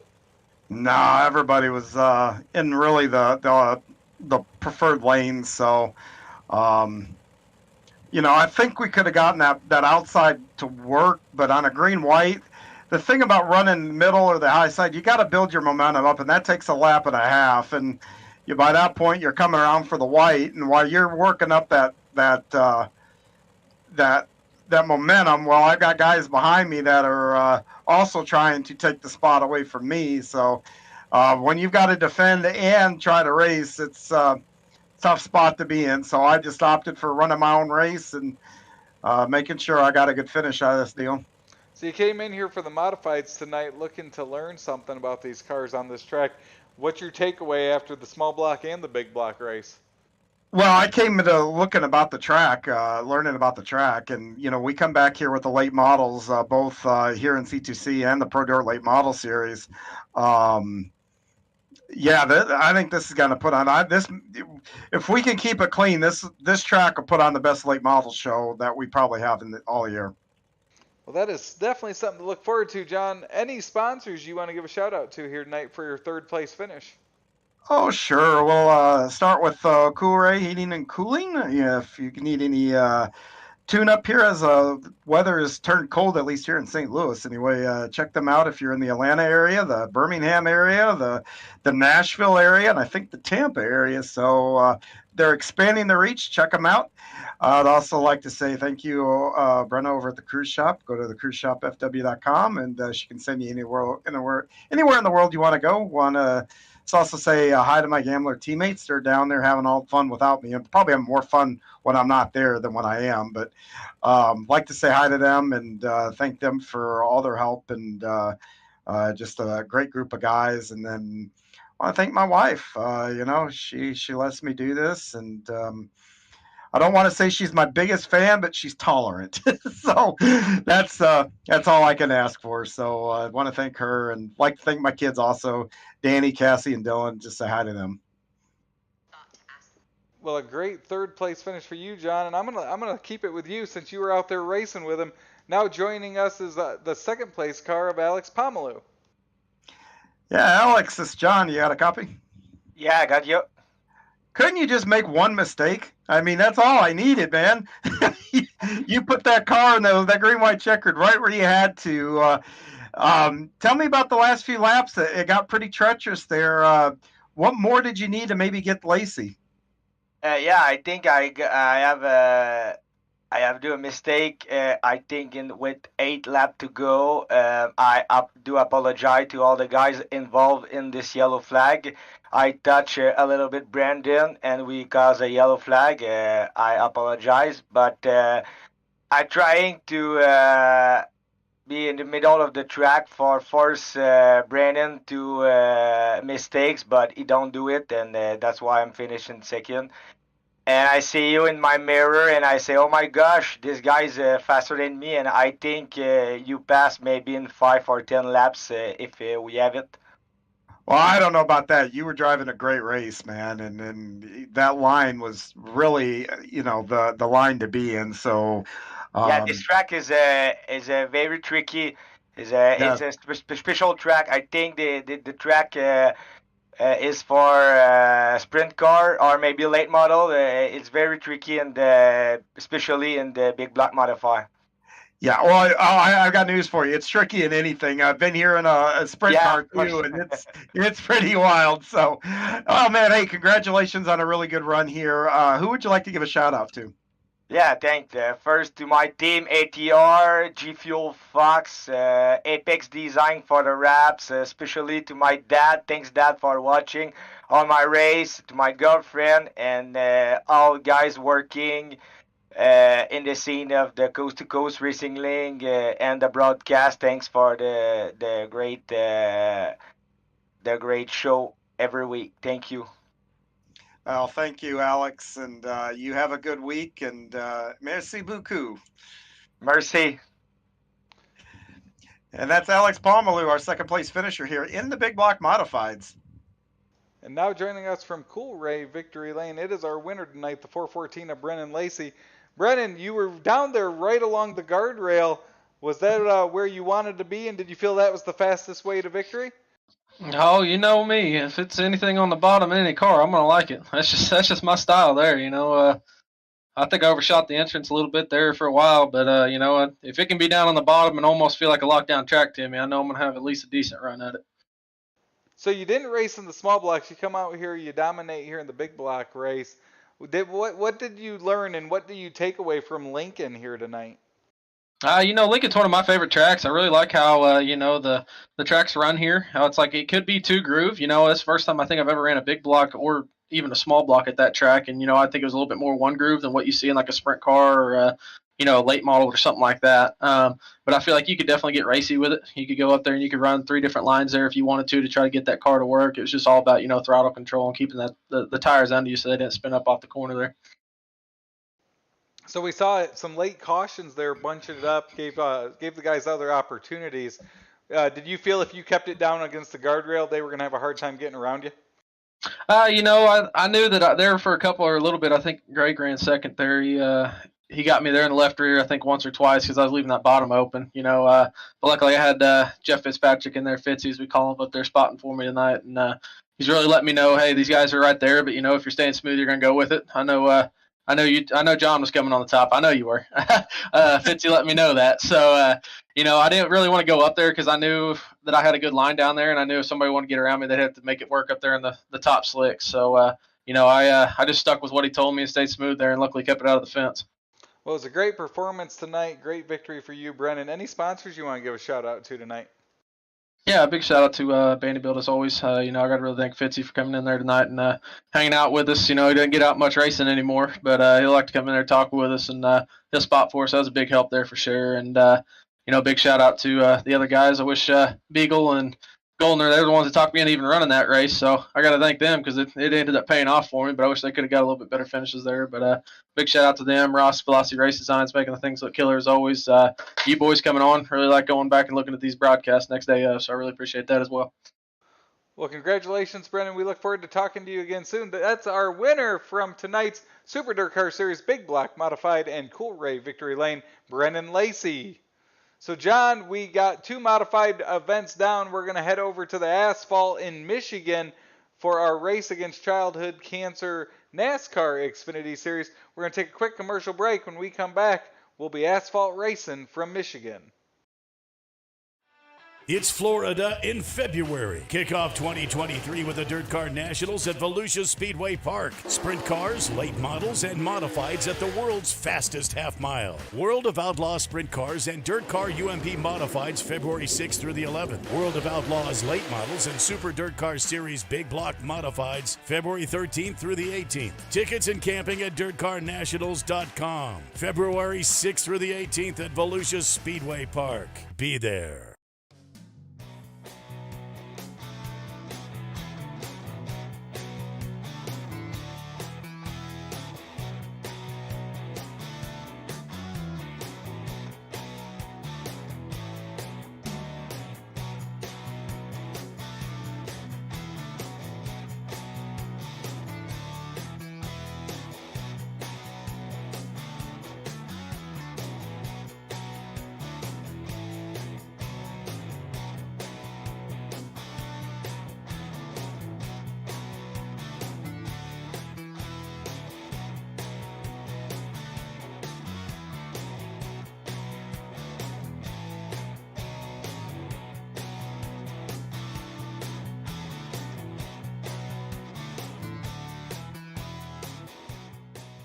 Hi, I'm Olivia Olson, Industrial Engineering Junior and club volleyball member here at Penn State. I'm very excited to say that Thon is right around the corner, just a month away. And for those of you that don't know, Thon is the largest student-run philanthropy in the entire world. They're committed to raising funds and supporting those who are affected by childhood cancer. This year, Thon is taking a very different meaning for me. Last March, just as the weather was getting ready to turn, we were all super excited to go play some more outdoor volleyball. One of my best buddies, Jesse King, went home for a routine checkup. Fast forward 60 days later, and he's just waking up from a medically induced coma. 6 months later, he's just being released from the hospital after being diagnosed with non-Hodgkin's lymphoma. Now, kid's a fighter. He made it through chemo, radiation, and he's currently battling his way through extensive cognitive and physical therapies. He's doing great. He's finally letting out some of that personality that we've all been missing for so long. Luckily, the King family, thanks to Four Diamonds, has yet to see a medical bill. There are a lot of families that can say the same out of all the good that's come out of this. So if you would like to join me and club volleyball in the fight against childhood cancer, please click the link to donate. Any size donation makes a world of difference for the King family and families alike. If donating at this time isn't the best option for you, please, please, please, please share this video, because the more eyes on it, the better, and every dollar truly does make a difference. In addition, any thoughts, prayers, good vibes are always greatly appreciated, because we just want our best buddy back at school with us. All that being said, please always remember to never take anything for granted. Tell the people around you that you love them loud and often, and even the smallest acts can make a world of difference. Many thanks and lots of love from me and the club volleyball family and all of those being supported by Thon and Four Diamonds.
Welcome back to the Coast to Coast Racing League Network.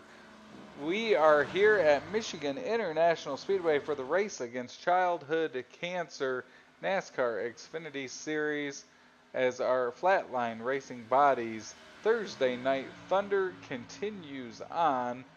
And we have the Xfinity cars here at Michigan for what should be another fun, exciting night of Thursday night asphalt racing here. So cars are out on the track here for the practice session. Here early in this one as we prepare to move on from Lincoln.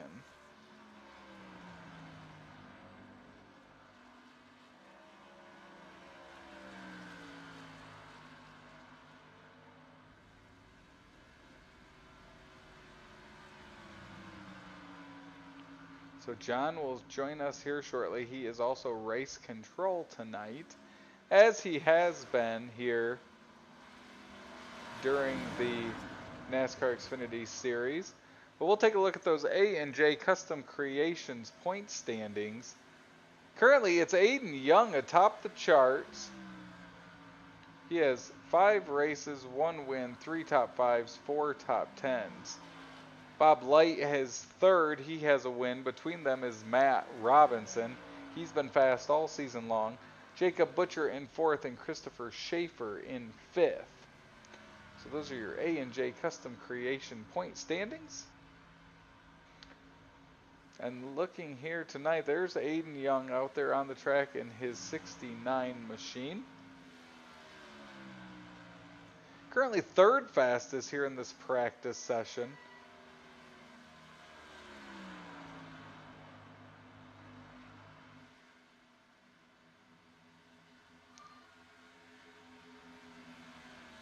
John Mateo is the fastest out there on the track. Oh, and Aiden Young will overtake him with that lap.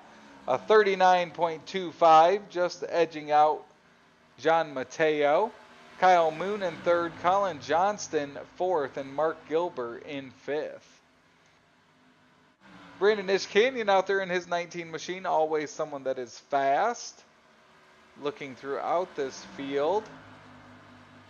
Gary Offit down there in 25th fastest. Terry Landis 15th. Steven Goldner, he's out there. He is the 14th fastest.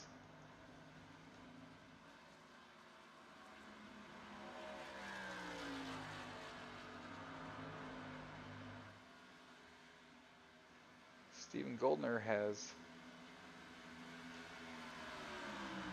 wins this year in this winter's season.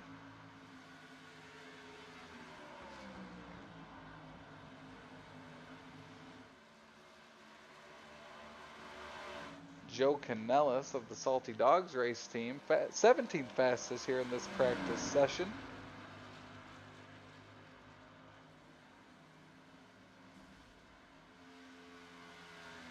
There's the 414 of Brennan Lacey. We just watched him win our big block modified division.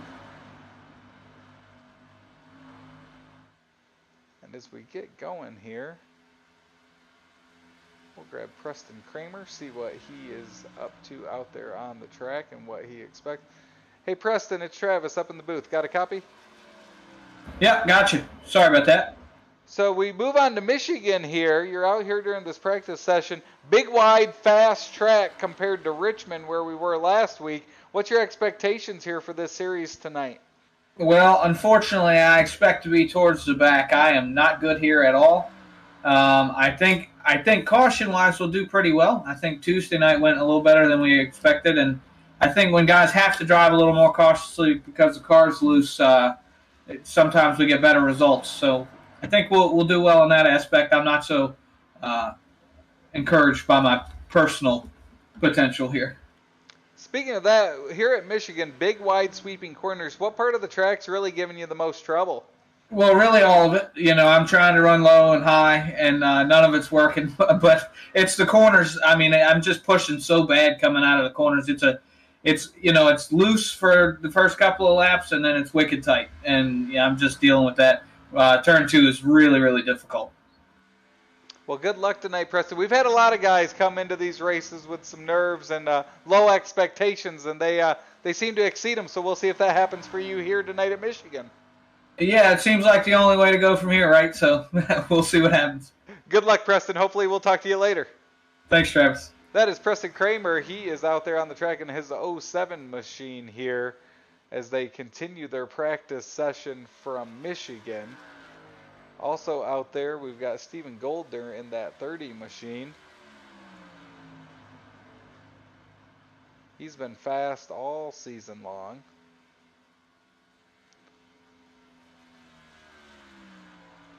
As we'll now, well, Travis, driver's meeting just got done, and I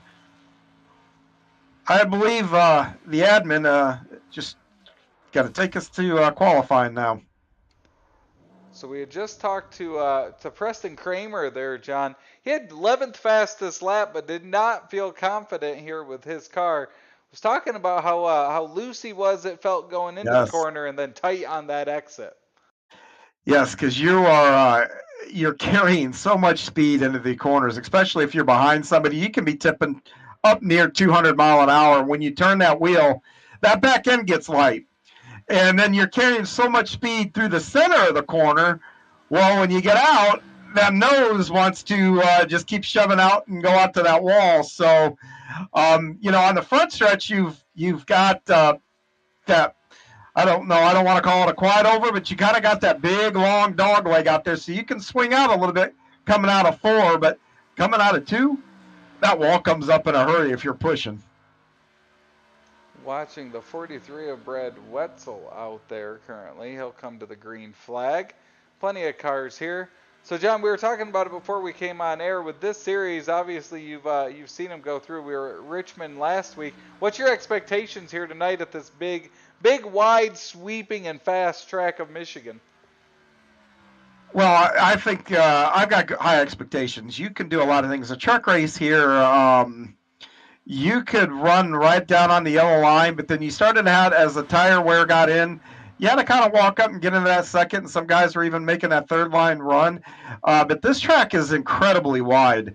You don't have to crowd each other too much. You can give each other room. I think everybody recognized that up until that pay window opened, and that's when the wheels fell off. It all became take and no give, which, you're running for a win, but if you're 9th or 10th or whatever, maybe something will happen in front of you, but turning a guy or driving over your head and causing an accident for 8th, 9th place is it's usually not worth it in the long run. You're going to lose all those points and everything else. So. Well, watching this early, Kyle Moonen shoots to the top of the charts. He's second fastest. Brandon Ishkanyan just edges him for the fast time. Mateo's up there now, and of course Aiden Young is someone always to watch as he'll complete his first lap. Let's put it P3. So third for him, but he's got to be someone on that short list, John. Oh, yeah. Yeah, there's a group of guys, and the funny thing is they don't even need to qualify up towards the front. They'll figure out their way to get up there, and usually doesn't take them too long to do so. But and this is going to be a really good track, for things like that too. If you don't get the qualifying spot, you're going to have opportunity to pass. The one thing I think these guys are still adjusting to, just based on what I'm seeing, is keeping the cars under them for that full run. Tire wear comes into play, and you can't use your stuff up right off the bat, running all out, and that's what most dirt racers do. If the green flag drops, you stand on it. Not so much here in NASCAR. That's the thing I think I would say a lot of guys probably need to work on just a little bit yet. So watching Butch Baker out there, he's currently attempting his first lap here. See where he sorts out. And Aiden Young ended up atop the charts. He went from third to first with his second timed lap, as Butch Baker's 23rd fastest with his first lap. Yeah, Mateo, Moonen, even Kramer, Ishkanyan, these are all names that we're used to seeing up there. Sean Grace, a little bit further back. Mark Gilbert. Mark Gilbert had a great run going on Tuesday, and some contact with Ian Moonen. I think he actually had a podium going, and some contact there kind of put a damper on that whole deal. That truck race, to give you an idea how crazy the finish was, I finished 10th on the last, I finished first on the last green, or the second to last green white checkered. I started like 11th or 12th, and there was let's just say a melee on the backstretch, and somehow the seas parted, and I went from like 10th, 11th, 12th to second. And Stephen Goldner got some pieces of that. He got the pole for that last restart, maintained his track position, but he was definitely damaged, and when he stood on it, that car did not go. And so crazy finish there. So I hope we get to see something just as nutso, but maybe without so many damaged cars. Well, it will be Aiden Young with the quick time here at Michigan, and he will start on our pole, John. And I'm going to go get him going here, so I'll be back in a sec. So I also want to call out Preston Kramer, who joined us before the race during practice session, was not happy with his car and not looking forward to this, and he qualifies fourth. So we will definitely touch base with him later to see what's going on with that. But first, we've got our Super Dirt Car Series starting lineup, and it looks like this. Starting first is going to be Aiden Young next to John Mateo. Third, Kyle Moonen next to Preston Kramer. Brandon Ishkanyan, Doyle Lawrence in row number 3. Row number 4, Brad Wetzel next to Sean Grace. And rounding out your top 10, Brennan Lacey, who won our Big Block Modifieds tonight, next to Colin Johnston. Starting 11th is Joe Canellis. 12th, Zach Chapman. 13th, Jacob Butcher next to Mark Gilbert. Butch Baker, 15th next to Jeremy Tate. John Rayner Jr. next to Jeffrey Kemper. And rounding out your top 20, it's Greg Parmalee and Neil Strasser. 21st, Terry Landis next to Pat Boyce. Gary Offer and Brian Lawson will make up row number 12. Starting 25th, Connor Ross next to Lewis Meglin. Roland Olson in 27th alongside Nathan Aldrich. And rounding out your top 30, it's Ryan Beagle next to Dwayne Simmons. Starting 31st, Stephen Goldner next to Mike Kramer. And that will be your 32-car field here at Michigan tonight. So they are lined up. They'll get behind that Stephen King Foundation pace car, and we will look to go green.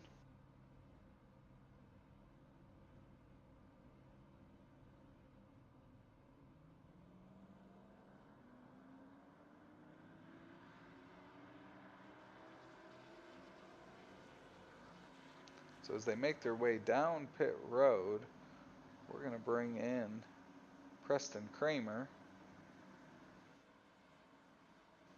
here shortly as they finish up messaging from race control.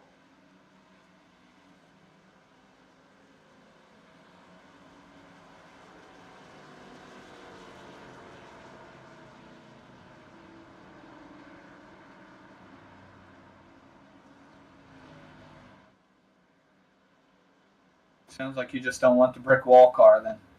Hey Preston, it's Travis up in the booth. Got a copy? Yeah, I got you.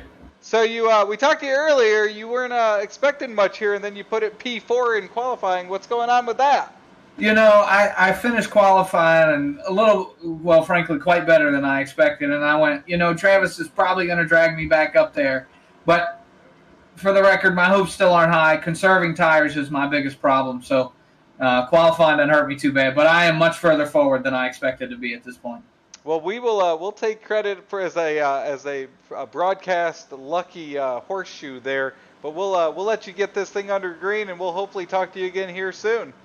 Yeah, let's try that again. I'm going to do terrible. Thanks. Good luck, Preston. That is Preston Kramer as he looks to get going green here. It's Aiden Young, Kyle Moonen on row number 1. They will take us to green here at Michigan. 50 laps around this Brooklyn, Michigan track. And we are green at Michigan here with our Race Against Childhood Cancer NASCAR Xfinity Series. They all dive off into turn number 1 here at Michigan as they're side by side for second. That's Moonen and Mateo. They'll get that sorted out as Ish Canyon looks to the inside. He's currently running in the 5th spot, and we're down the backstretch at Michigan. Yeah, kind of a home race for you and I. You're about north, and I'm to the west of here, right down Highway 12 over here. Exactly, yeah. It's been there a few times. Big track. I remember the first time I went and seeing those cars go off into turn number 1 is a crazy sight to see, as it's not going to be Aiden Young this time heading off into turn number 1. It's going to be Kyle Moonen. First race I attended here was an IndyCar race, and holy cow, that was an eye-opener. I was actually there the day that Ernie Irvan got in his practice wreck, and we were leaving for the day, and I remember everyone at the track knew something had happened. Yeah, my first one was I think 87, 88, and Michigan 500. And it was kind of cool seeing Rick Mears and Mario Andretti, all my heroes. It's the one and only time that I've gotten to see all those guys, the Unsers, and just a really, really cool day. Very cool. I know you're a dirt guy. I was actually there when Jeff Purvis was able to win a Busch Series race, so that was fun as well. Nice. But hey, these guys are going to put on a show for us here, and they've done well here on these first few laps, giving each other room, and you see a lot of give and take here, and this is good. That means they're not using up their equipment. They're minding their P's and Q's, and that's really what you've got to do in these early parts of these races. I even said it in the drivers' meeting. Look, putting yourself in a bad spot on lap 5 is quite frankly silly. You're not going to win the race this early. I don't care if it's for first place. We got one into the wall coming out of 2. So it looks like it's the 3 of Doyle Lawrence. He was just up ahead of Preston Kramer in the 3rd spot. We'll stay green as everyone gets by. He is off the pace, but he is to that outside there. And John, we talked to Preston Kramer, so low expectations in practice, qualifies P4. Now he's holding on to that 3rd position. I told him it was a broadcaster lucky horseshoe here. So we'll see if that holds true. Well, I'll tell you, Preston was another guy that didn't get the finish he deserved Tuesday night. He was stout in those trucks. So I think he's sandbagging himself a little bit, and Yeah, he knows how to get around here. I raced around him a lot on Tuesday, and I didn't see a whole lot of weakness in him getting around. Now, granted, these cars are a little bit different, but once you get a few laps in them, you figure out what you can and can't do with them. And Preston's pretty smart, and I'm sure that he's got that car under him now and probably fairly comfortable. So Mateo will go around him. Kramer will fall back to 4th. As Doyle Lawrence has got things settled down, he currently runs in 20th as he's trying to hold off John Reiner and Lewis Meglin behind him. But John, as at the start of this here, we're working lap number 6, and this feels like one of those Xfinity Series events that we've seen time and time again, where we're sorted out, we're single file, and we could stay green here for a while. Yeah, except for the 3 wide for 3rd place coming out of 4. And that is given Mateo 2nd. It's Aiden Young out front now. He's currently our points leader. It's Preston Kramer. They're going to go 3 wide into turn 1.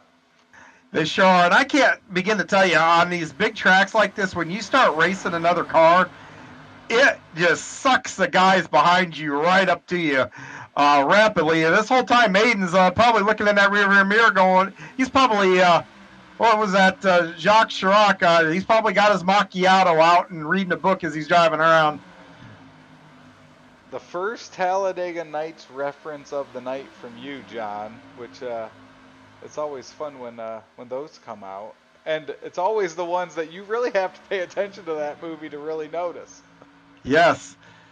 Yeah, maybe that's what we should start doing. You can text me in the middle of the day on Thursday. You give me a movie and let's see, and we'll play a game. I'll send you a movie, and you send me a movie, and we'll see if we can work a reference from that movie into the show.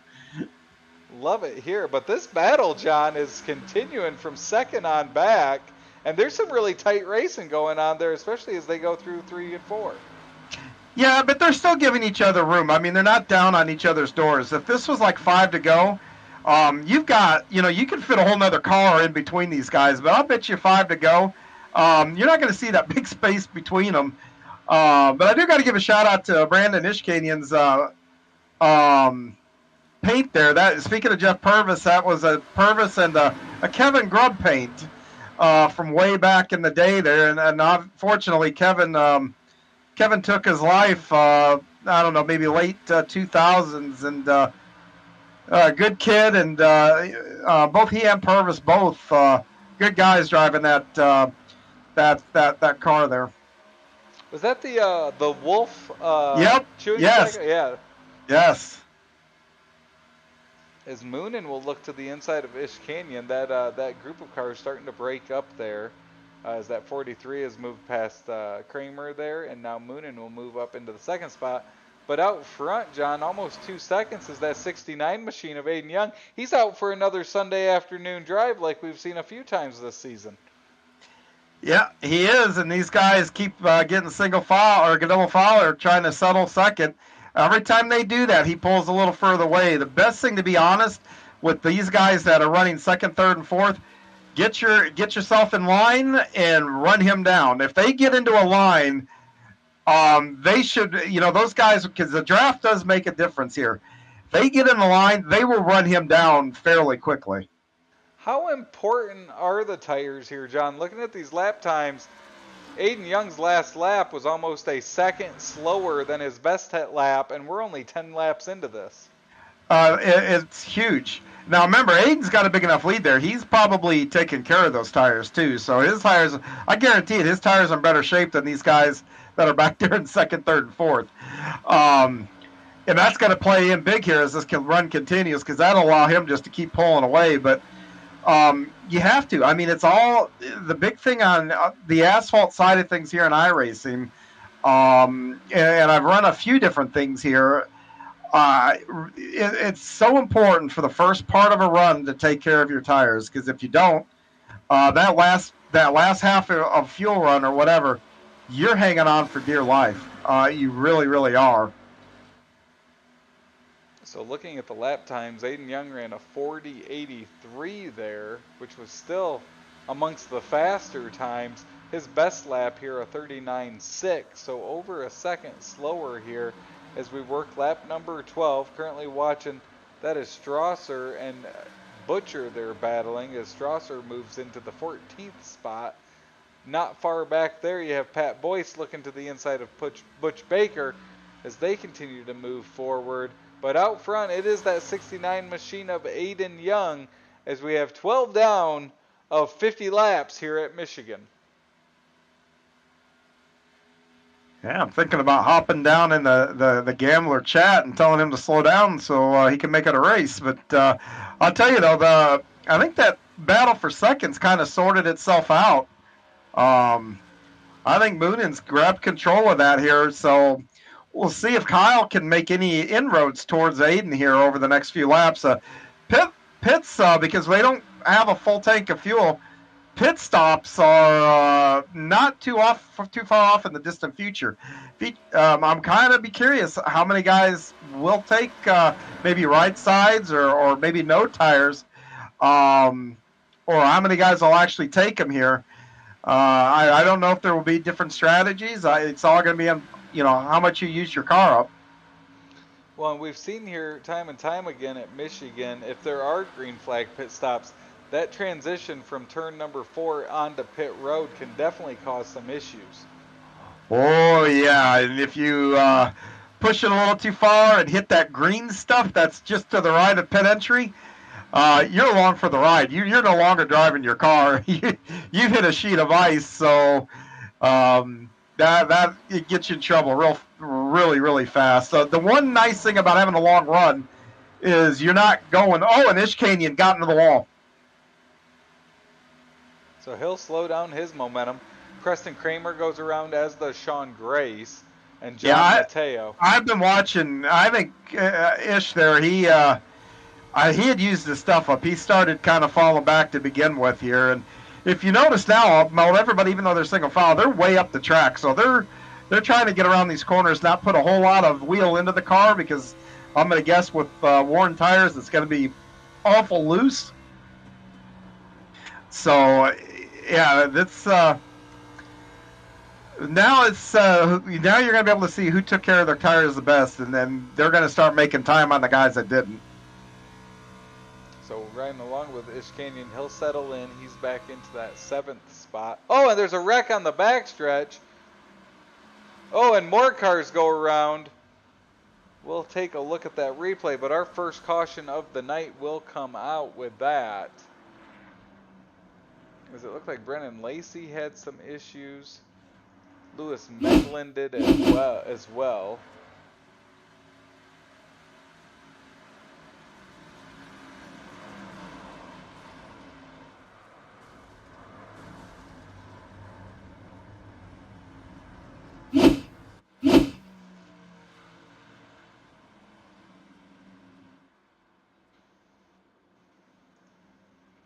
So our first caution of the night will be here at Michigan. 17 laps is the lap we're working, so 16 laps down of this 50-lap race at Michigan.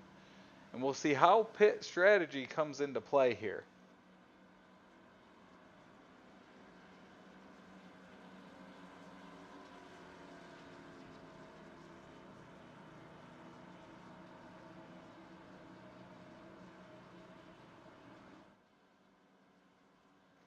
So they will make their way down to pit road. It is the leaders coming down.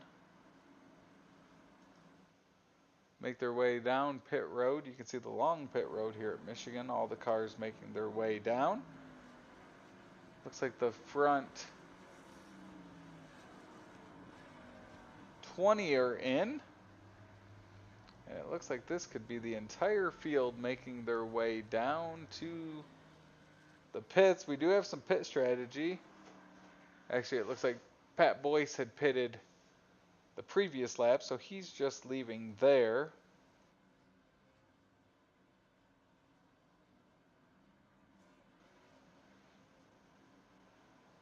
And they will make their way out. And yellow flag pit stops here for the first time at Michigan are complete.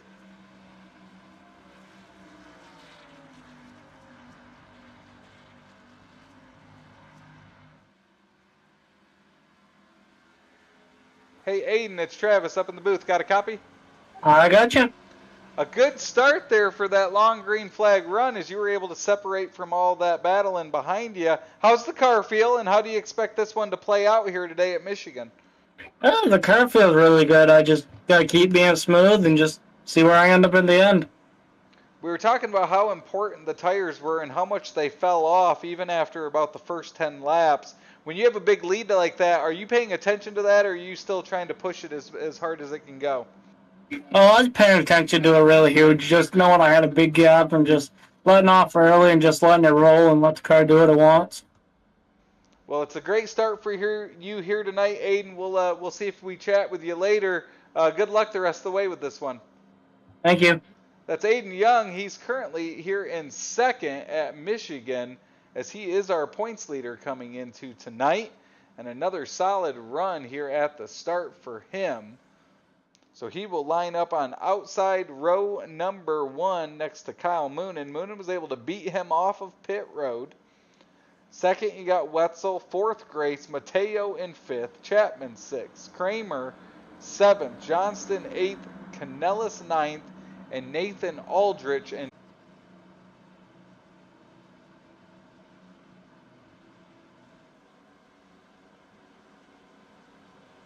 So they are double file restart here for our first Mission 22 restart of the night.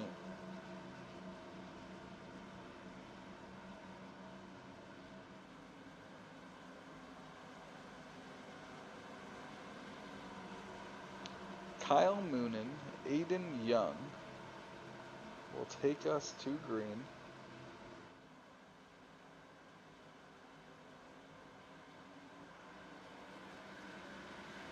Green flag will wave at Michigan. We're back to racing action here. Kyle Moonen, great start for him out front. 43 of Wetzel looks to the inside of Aiden Young.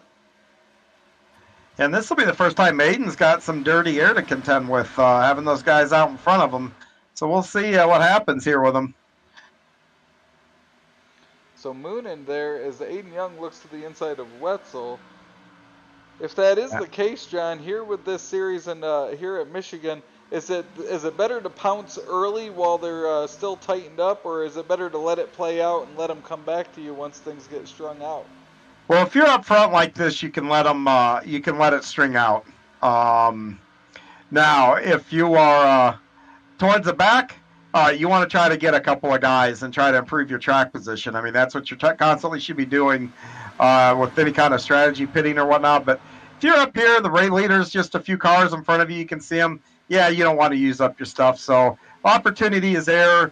Get around them, and we got a caution. So our second caution of the night will wave here on lap number 21. We'll bring up that instant replay as it looks like Connor Ross involved in this one.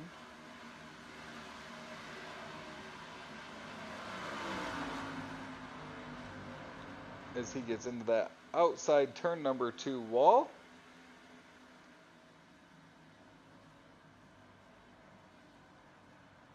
And gets back to going. So we will take another caution break here as we work lap number 22 of 50.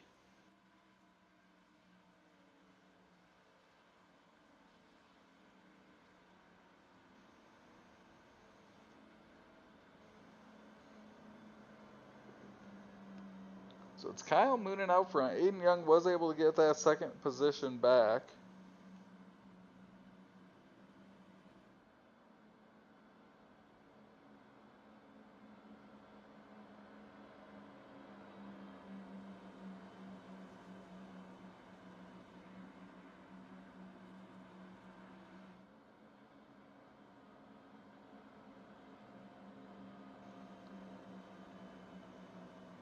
So another fun night of racing here in the race against childhood cancer NASCAR Xfinity Series.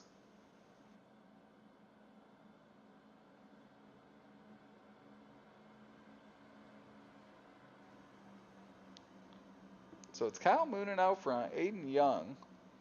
Still got Kramer, Preston Kramer, he is in 6th, so a good run for him as he holds on up front there.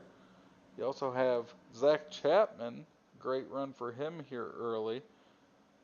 And we've seen the past few weeks that the green or the caution flags and pits can shake up the field if there are those green flag pit stops that come in play.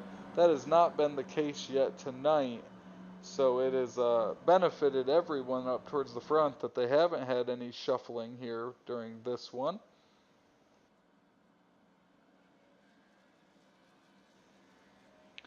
So Kyle Moonen will line up back up front for us tonight.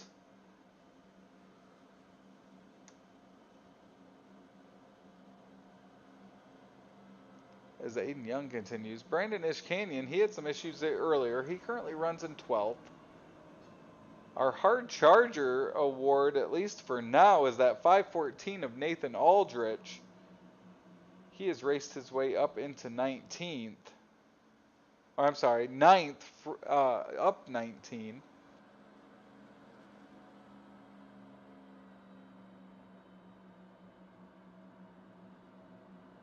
Hey Nathan, it's Travis in the booth. Got a copy? Hey, what's up?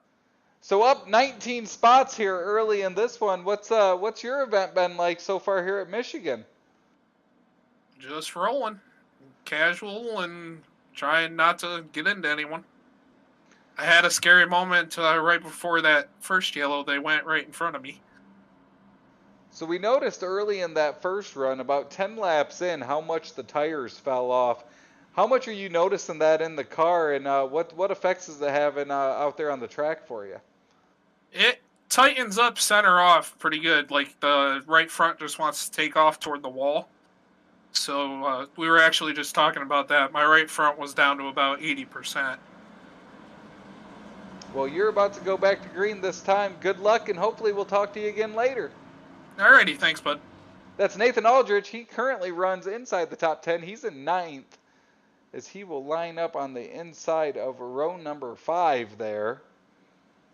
But out front, it is his Gambler Motorsports teammate, Aiden Young, and Kyle Moonen on the front row, getting ready to take us back to green. Another Mission 22 restart, our second of the night here at Michigan, John, and this should be good. We'll see if they're able to get strung back out and maybe put a good green flag run here together, as we're about halfway. It's funny you mentioned that.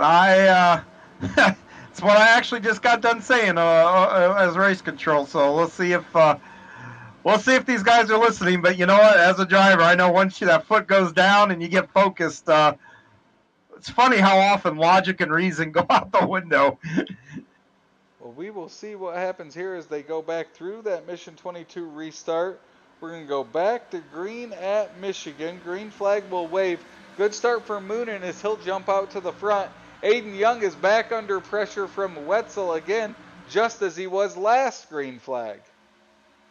Yeah, and the thing is, with the tires fresh like this, both those guys on the inside and the out can just flat-footed around turns 1 and 2 here. So there's not really an advantage one way or another. Leader has an advantage solely because he can dictate when he fires. And Terry Landis had a brush with the wall, but is able to keep going. But as they pile off into 3 here, looks like that battle's shaping back up for 3rd, 4th, and 5th, though. 3rd, 4th, and 5th is battling, and Aiden Young is making a move towards Moonen here, quickly able to regroup and attack the leader there as they'll go off into turn number 1. And now it's Mateo and Grace side by side. That is a battle for 4th.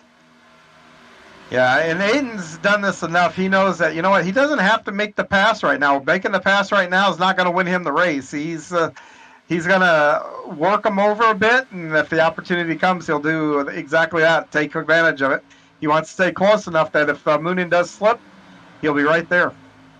As Mateo and Wetzel continue to and Grace continue to battle, looking back through the pack, Nathan Aldrich, he's trying to hold off Doyle Lawrence. Doyle had gotten into the wall at one point as well, fell back into about 20th. So he's fought his way back up into the top 10. Good run for him here as we are past halfway, 24 laps to go here at Michigan.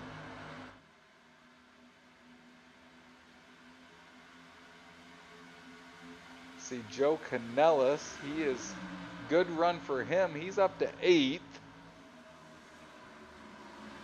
Gotta think that type of finish would give him a dog bone here for the evening.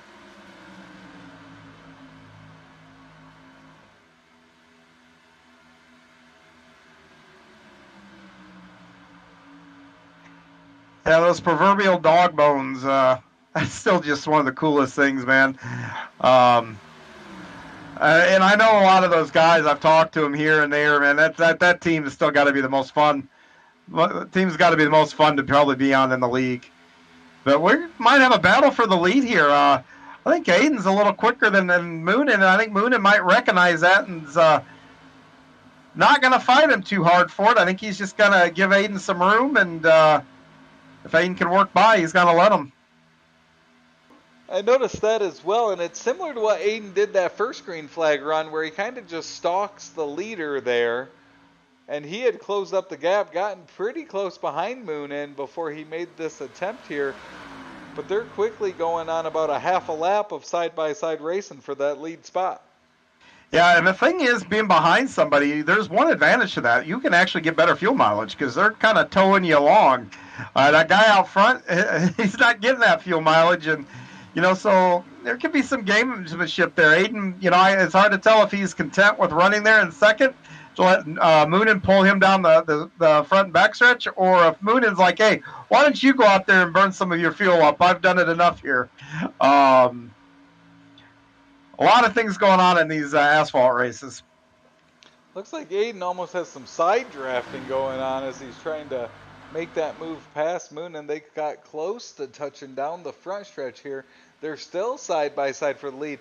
As they've battled there, it's Wetzel, Mateo, and Grace in that order for the top 5 behind them. As now we're working lap with lap 21 to go. It's only 20 laps to go this time by. Yeah, no, I'm here to tell you, these two guys keep messing around like that side by side. The 3 behind them there, that 3rd, 4th, and 5th, they're going to join the party, and that's going to get dicey because we're now in the second half of this race, and if you notice now, the space between Moonin and Aiden, it's not the big space that we saw early on in this race. They're starting to get a little closer to each other. Well, if you were correct, John, Aiden was being very patient there. Now it gets to the point when you've been racing side by side or getting held up for 5 laps or just unable to complete the pass, you kind of get over the pleasantries, over the patience, and just want to get to the lead. Yeah, and every time, and see, he's being smart, though. He hasn't been able to get a good run off, but he hasn't forced it. When you force it, you start sliding those front tires. That's how you eat them up.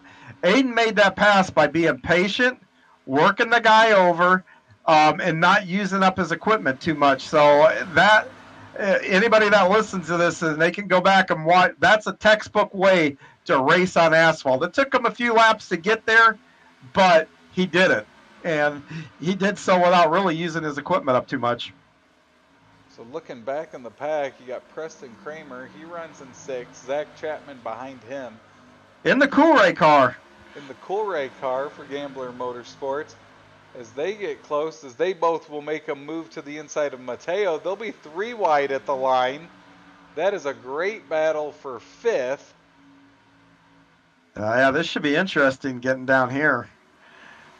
And I can understand maybe racing pretty hard back here for 5th, because if you're paying attention up front, that 69 just grabbed the lead. Well, last run he ran away from everybody. So laps getting down, you don't want to fall too far behind. I think they're going to have to make another pit stop, and yep, there's a caution. So caution flag will wave. Looks like Greg Parmalee involved in this one.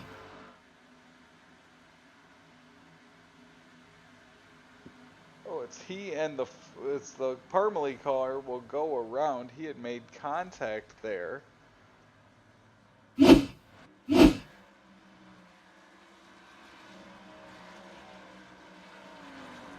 As we do so, that will eliminate Aiden Young's opportunity to stretch his lead out.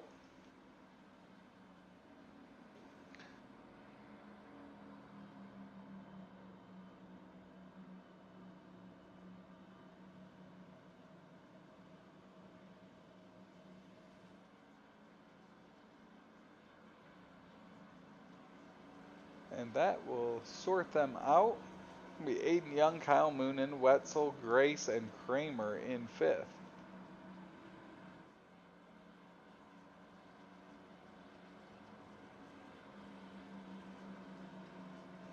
So we'll see if any pit stops are made this time here, as it looks like our leaders will make it their way down to pit road.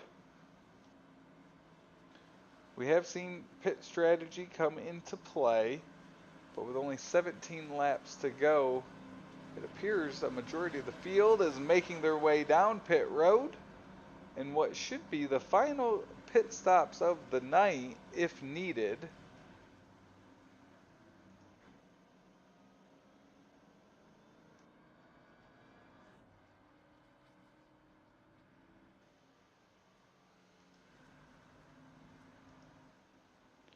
So we'll watch that race off pit road.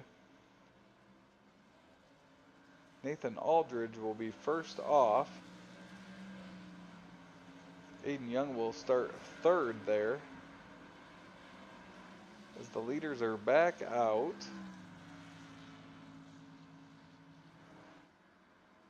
We'll grab Zach Chapman of Gambler Motorsports to bring up to the booth.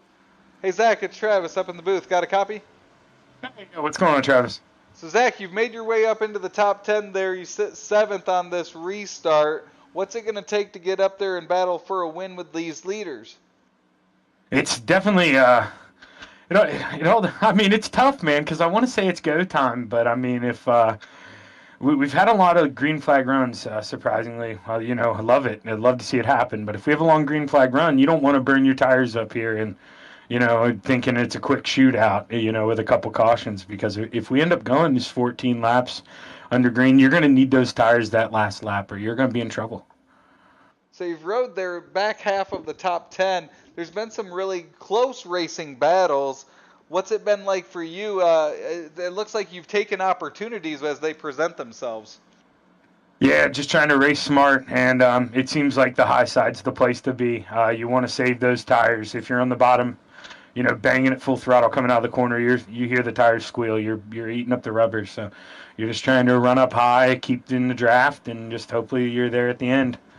Well, good luck the rest of the night, Zach. Maybe we'll talk to you at the end of this thing. Yeah, if it's not me, hopefully you're talking to the other gambler boy up there, Aiden. That kid, he's got a hot rod tonight. We'll see what he's got. Sounds good. That's Zach Chapman. He currently runs in 7th here at Michigan. He's looking to make his way up towards the front, but as he mentioned, those cars up front restarting on the row number 1. Aiden Young and John Mateo will bring us back to green. Another Mission 22 restart here from Michigan.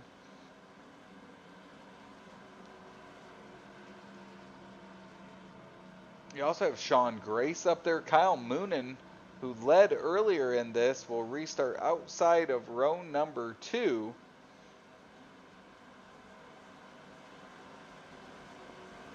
So some opportunities here.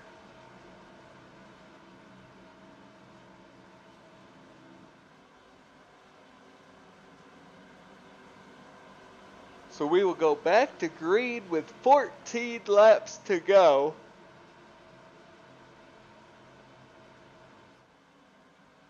Through that Mission 22 restart, it is John Mateo, Aiden Young, and we are back to green at Michigan. Good start for Mateo there. Grace will also pull up alongside the inside of Aiden Young for second.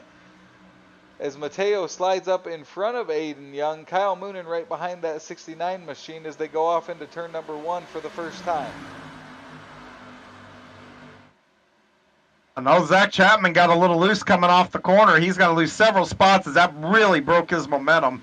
That's going to open the door for Jeff Kemper, Brandon Ishkanian. They're still side by side, just like they took the green flag up there up front. And the front four were 2x2 down the backstretch. Kyle Moonen actually pushed Aiden Young to the lead as he moved to the inside of Sean Grace. 13 laps to go this time at the line, and Aiden Young's back out front here at Michigan. Yeah, but he's still got that 27 with fresh tires on the outside, you know, and I touched on it earlier. You can run there and really stay in the throttle and get around the corner. And Aiden got loose, but it looks like he's still going to move up and clear. Oh, Lawrence hit the wall in the exact same spot as he did early on. And the same result, he'll stay to the high side, he'll stay off the wall, and he'll stay off the other cars. We have a change for the lead. So we'll stay green. Out front, Moonen goes past Aiden Young as now Sean Grace looks to the inside. Aggressive move there by Aiden Young as he'll cross it over and try to get that lead back from Moonen.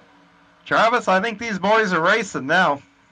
I think they have realized we have a dozen laps to go here at Michigan, and they're ready to get to the front if it's open there for them. Yeah, and I'll tell you, you couldn't ask for two better drivers to be out front. Kyle and Aiden have raced each other a lot. I know there's a pretty high level of mutual respect between them. So that when you get that combination and both guys are pretty fast, that provides good racing. Well, they've led and traded it on and off all night long, but don't count out that 27 machine of Sean Grace. He's currently in third and hanging with those other two as the front three have broken away from fourth place John Mateo. They'll get in line, and we have 11 laps to go as the caution flag waves. And just real quick, I feel like Sean Grace, if you're going to run that Bandit, you got to be high, wide, and handsome and run that Harry Gant line. Just saying. 100%. And it looks like Wenzel went down through the infield grass like Dale Earnhardt at Charlotte, and that is what brought out the caution. He kept it going and never didn't lose any spots on the track.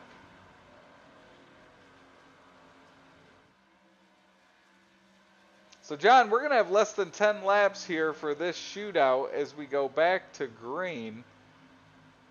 We'll take a look. We've got Kyle Moonen, Aiden Young, and Sean Grace, your top three.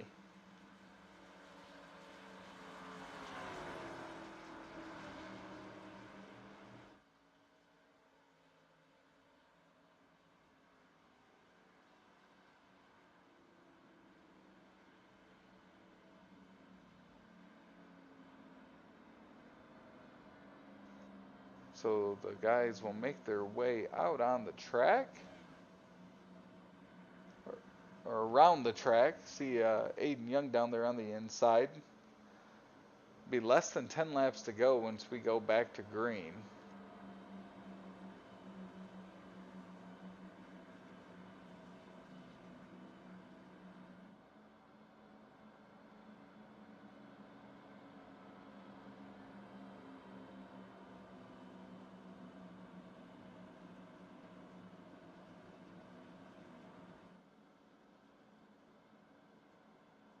Hey Brandon, it's Travis up in the booth. Got a copy? Yeah, I got you. So we saw you have some issues early that dropped you back in the field. You've made your way all the way back up into the top 5. How's this need to play out here with these final laps for you to have a chance at a lead and a win? So yeah, I got into the wall, so that's why I dropped back, and then I had a pit issue. But I'm really expecting Kyle and I guess who is it up there? Kyle and Sean to burn the tires off. I don't expect Aiden to do anything. Aiden's going to do Aiden. But definitely Kyle and Sean are going to, I think it's Sean, whoever's in front of Aiden, burn the tires off and go from there. And then hopefully I can push this Team Watson Racing setups car that's in front of me to a podium. That's my goal here. It's been fun watching you make your way back up through the field here tonight. We'll see how this plays out and see if you have a chance to either push a teammate to a win or maybe grab one yourself. Yeah, I'm looking forward to it, man. I appreciate you. That's Brandon Ishkanyon. He currently runs in the 5th position here at Michigan as we get ready to go back to green here with less than 10 laps to go.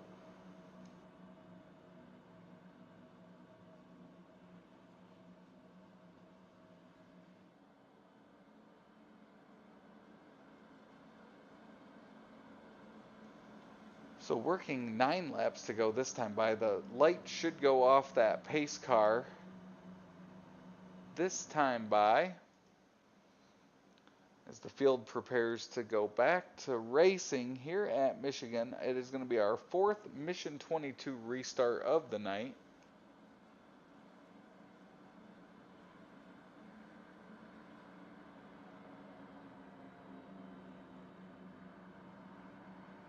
So the lights are off. We'll get double file restart here. As it's going to be 7 laps to go when we go back to green.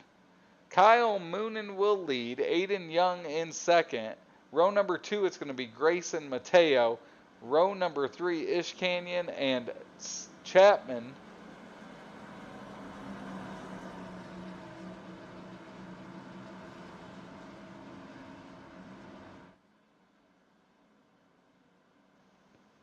So they are lined back up. They head down the backstretch here as they prepare to go back to green. Well, with what will be 7 laps to go.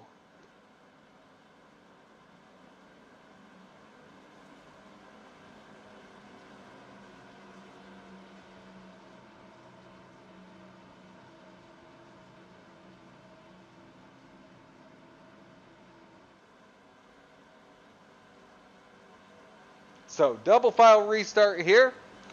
Kyle Moon and Aiden Young, 2 guys that have led a majority of this race here at Michigan tonight, will take us back to green. Sean Grace and John Mateo there in row number 2 going to look to crash the party here. Grace had a great run that last green flag run, so we'll see how it plays out here as they go through that Mission 22 restart. Green flag will wave, Moonen will go, Grace goes in behind him. That will push him ahead of Aiden Young by the time they go to turn number 1. John, we've got 7 laps to go. We do, and that Aiden did not get the start he needed here, and that's going to really put him behind the 8 ball, but he's got a heck of a lot of speed, and look, he's trying. He's pitching that car sideways coming off the corner. Now you're going to see Aiden, see what he can do at full song. So move to the inside of Grace by the time they get to turn number 3. He'll pull ahead. Behind him, Ish Canyon's moved into the 4th position as John Mateo had some problems there. He falls back to 6th as Aiden Young jumps back up in front of Grace as it's Moonen with 6 laps to go. Yeah, and the same thing I just said, you're going to find out, what Aiden can do here, out at full bore. Well, guess what? Same thing for Kyle Moonen. You're going to find out if these guys are holding anything back and find out exactly who is quicker between the two, because right now they're driving harder than they have at any point in this race so far. So Aiden Young is the sandwich between Moonen and Grace. They'll enter turn number 3. Aiden will make up some ground to the bumper of that 24 machine. Moonen will slide up into turn number 4. That opens the door for Aiden Young to look to the inside. He will have it at the line with 5 to go. Small mistake by Moonen, but it's not over yet. He's still got that outside. He can keep that momentum early enough in the run. He can keep his foot down, and you see it right there. He's up on that quarter panel of Aiden, and he's going to have a run off the back, down the backstretch. So Moonen battles back on that outside. Stephen Goldner, he moved into 4th, and the caution flag will wave. It looks like it's for Terry Landis. As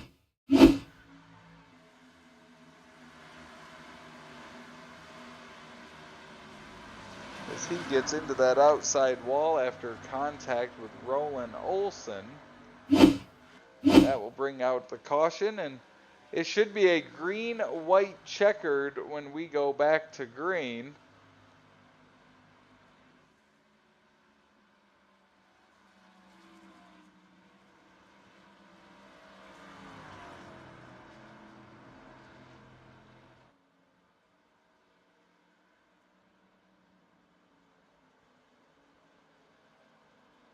So green, white, checkered coming from Michigan. Not the first time we've had this, or the first time that Aiden Young has seen it.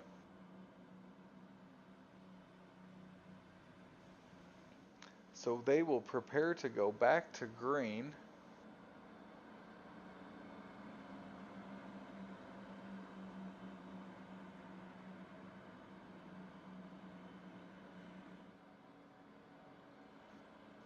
Out front, it is Aiden Young. As we get ready to go back to go, we'll bring Aiden into the broadcast booth with us. Aiden, it's Travis up in the booth. Got a copy? I gotcha. So we're going to have green, white, checkered here to end this at Michigan. Great battle between you, Grace, and Moonen. What's it going to take to hold off these other cats and grab another victory tonight? Just staying smooth and putting all my knowledge from asphalt racing to use. So since your last green flag pit stop, It's been about almost 10 laps, just over 10 laps. How are the tires feeling? We've had a lot of caution laps here. How do you feel the car should be here as we go back to green? Yeah, the tires feel perfect. It's just got to be smooth as a driver and just got to hang on. Well, we look forward to seeing if you can hold on to this, Aiden. Good luck, and we'll talk to you again soon. Thank you. That is Aiden Young. He's our current leader here for Gambler Motorsports as he looks to grab another victory here this winter season for the Xfinity Cup. He has one win already, but he has been someone to compete with for the victory each and every week in this series. So he will look to grab his second win of the season. He came in our points leader, so that will also have some effect on him, especially with Matt Robinson not here tonight.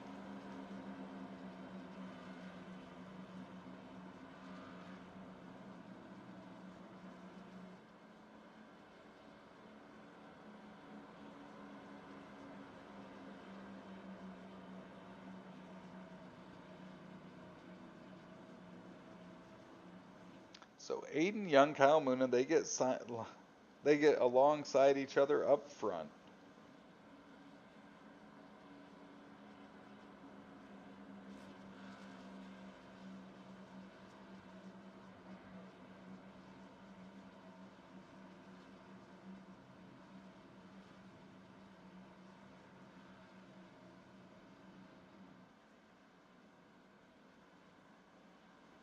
Aiden Young looking to grab another victory here in the series. As they will get lined up. The lights are off that Stephen King Foundation pace car. And we look to go back to green.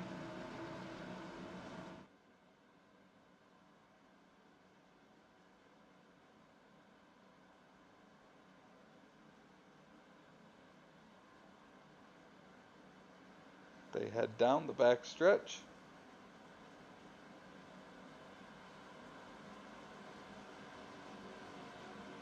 I can't wait to see what these top few do. I mean, the racing up, within the top five, except for that little stretch where Aiden jumped, out by a mile, but the racing behind him has just been fantastic. Can't wait to see how these guys, hopefully they keep racing each other with a high level of respect that they've done so far. Well, we will see here as we're about to go green. Not our first green-white checkered of the season either, John. No, it's not. We talked to Aiden during this caution, and he's looking to stay smooth and steady here to grab this victory, but he's got some hungry cats behind him. Yeah, he sure does, and we'll see him fire here momentarily. So green flag waves, a Mission 22 restart for Aiden Young. He's able to pull Grace behind him, as now it's Moonen starting on that outside row number one. Brandon Ishkanyan and Zach Chapman also up there as Steven Goldner looks to make a move. They head off into turns 1 and 2 with 2 laps to go. Yeah, good run by Grace, and you've heard me mention it before on the broadcast. That third spot on restarts is really the place to be because you're on that bleeder's bumper. You see when he fires, that guy to the outside, he's a little delayed because he's trying to listen or look over and watch for him to fire. But looks like Moonen's got to take back over second here. Moonen will take over that second spot. Steven Goldner working that inside of Ishkanyan. But like Grace has done the last 20 laps, he doesn't go away once you get by him, as he is still riding that right rear corner of Moonen as they go off into one on the final lap at Michigan. So Moonen will slide up into second. Aiden Young out front. Grace trying to make another move on Moonen to the inside, but out front by 0.3 of a second. It is the 69 machine of Aiden Young. Through 3 and 4 for the final time, and our points leader coming into tonight. Oh, and Moonen and Ishkanyan.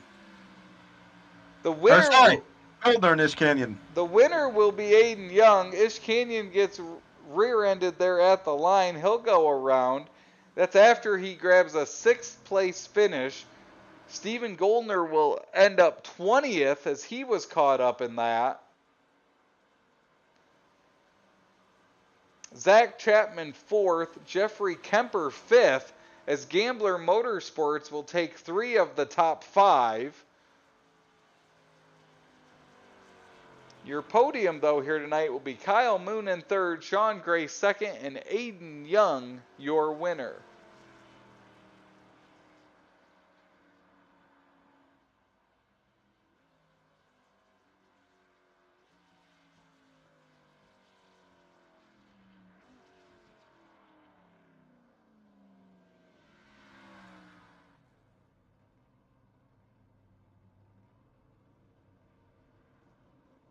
So the caution, or the checkered flag will wave, brings an end to our Flatline Racing Bodies Thursday Night Thunder here again on the Coast to Coast Racing Network. And John, we're about to interview these top 3, and really the 3 here on the podium were the class of the field, especially that second half of the race.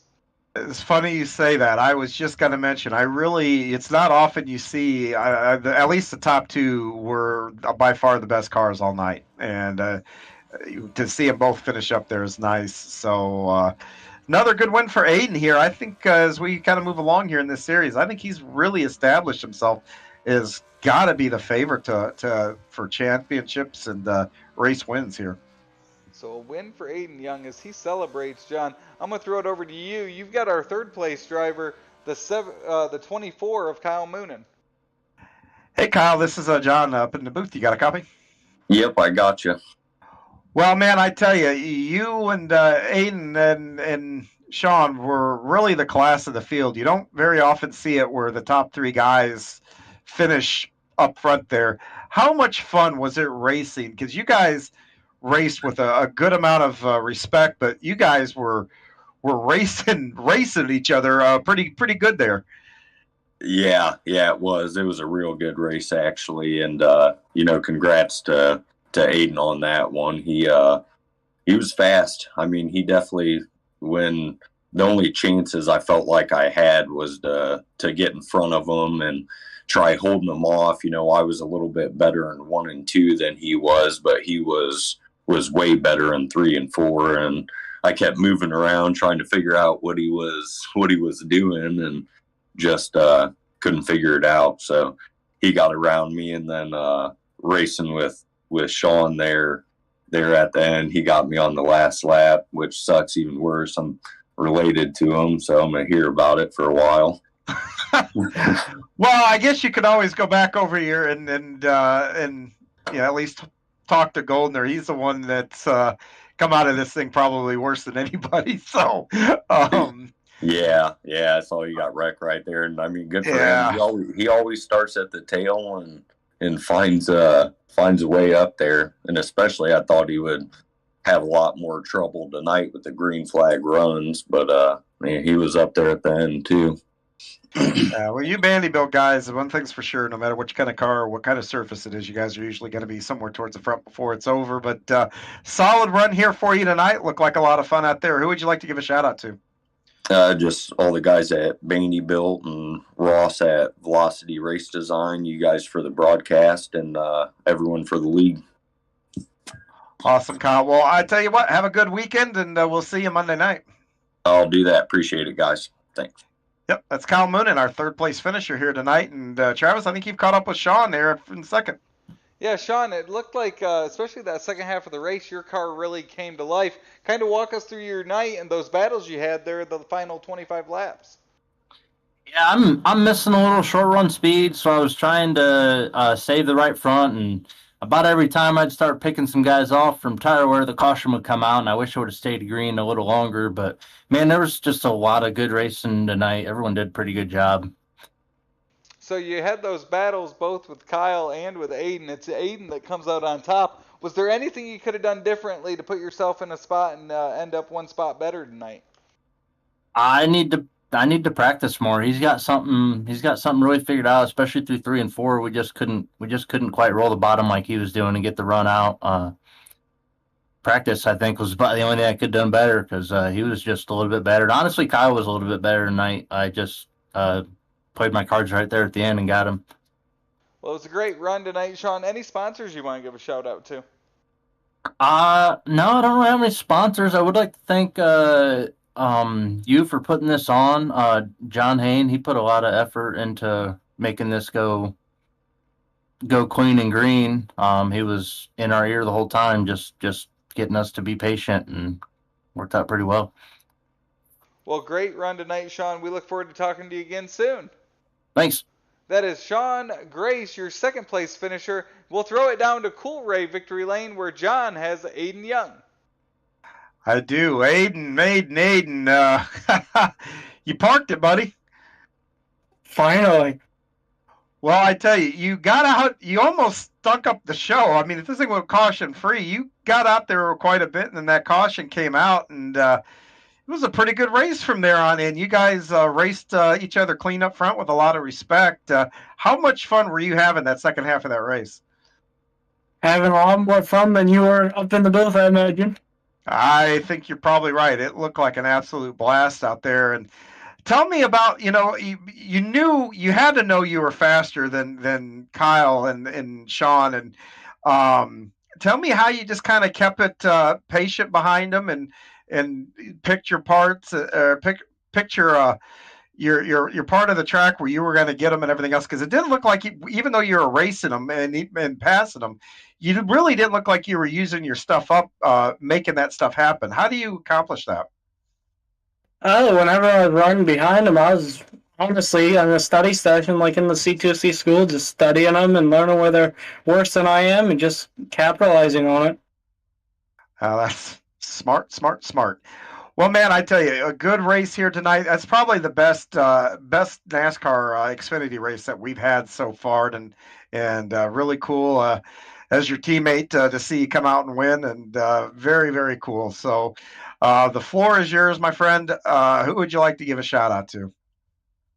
I just got to thank Gamble Motorsports as always. Obviously, Coolray for being on the car. Andy and Travis, they do a great job, and just Simtrax for being on the car this season, and just everyone that comes out to watch, and you guys for broadcasting.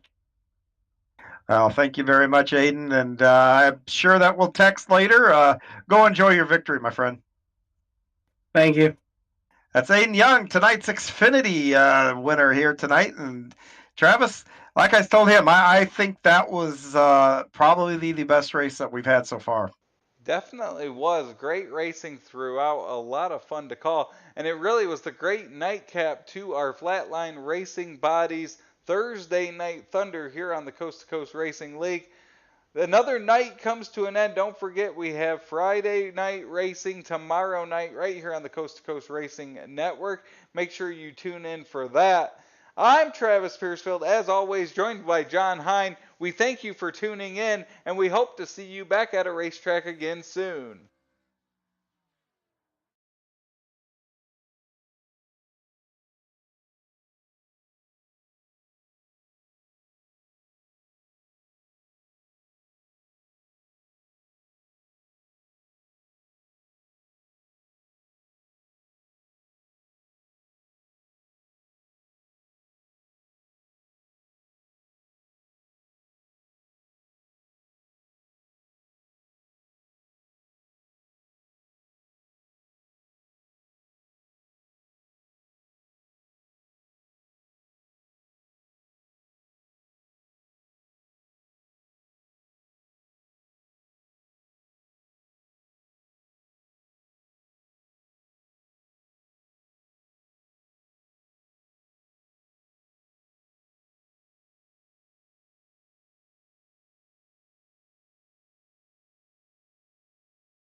This copyrighted broadcast of Extreme eSpeed TV Network is intended solely for the entertainment of the audience.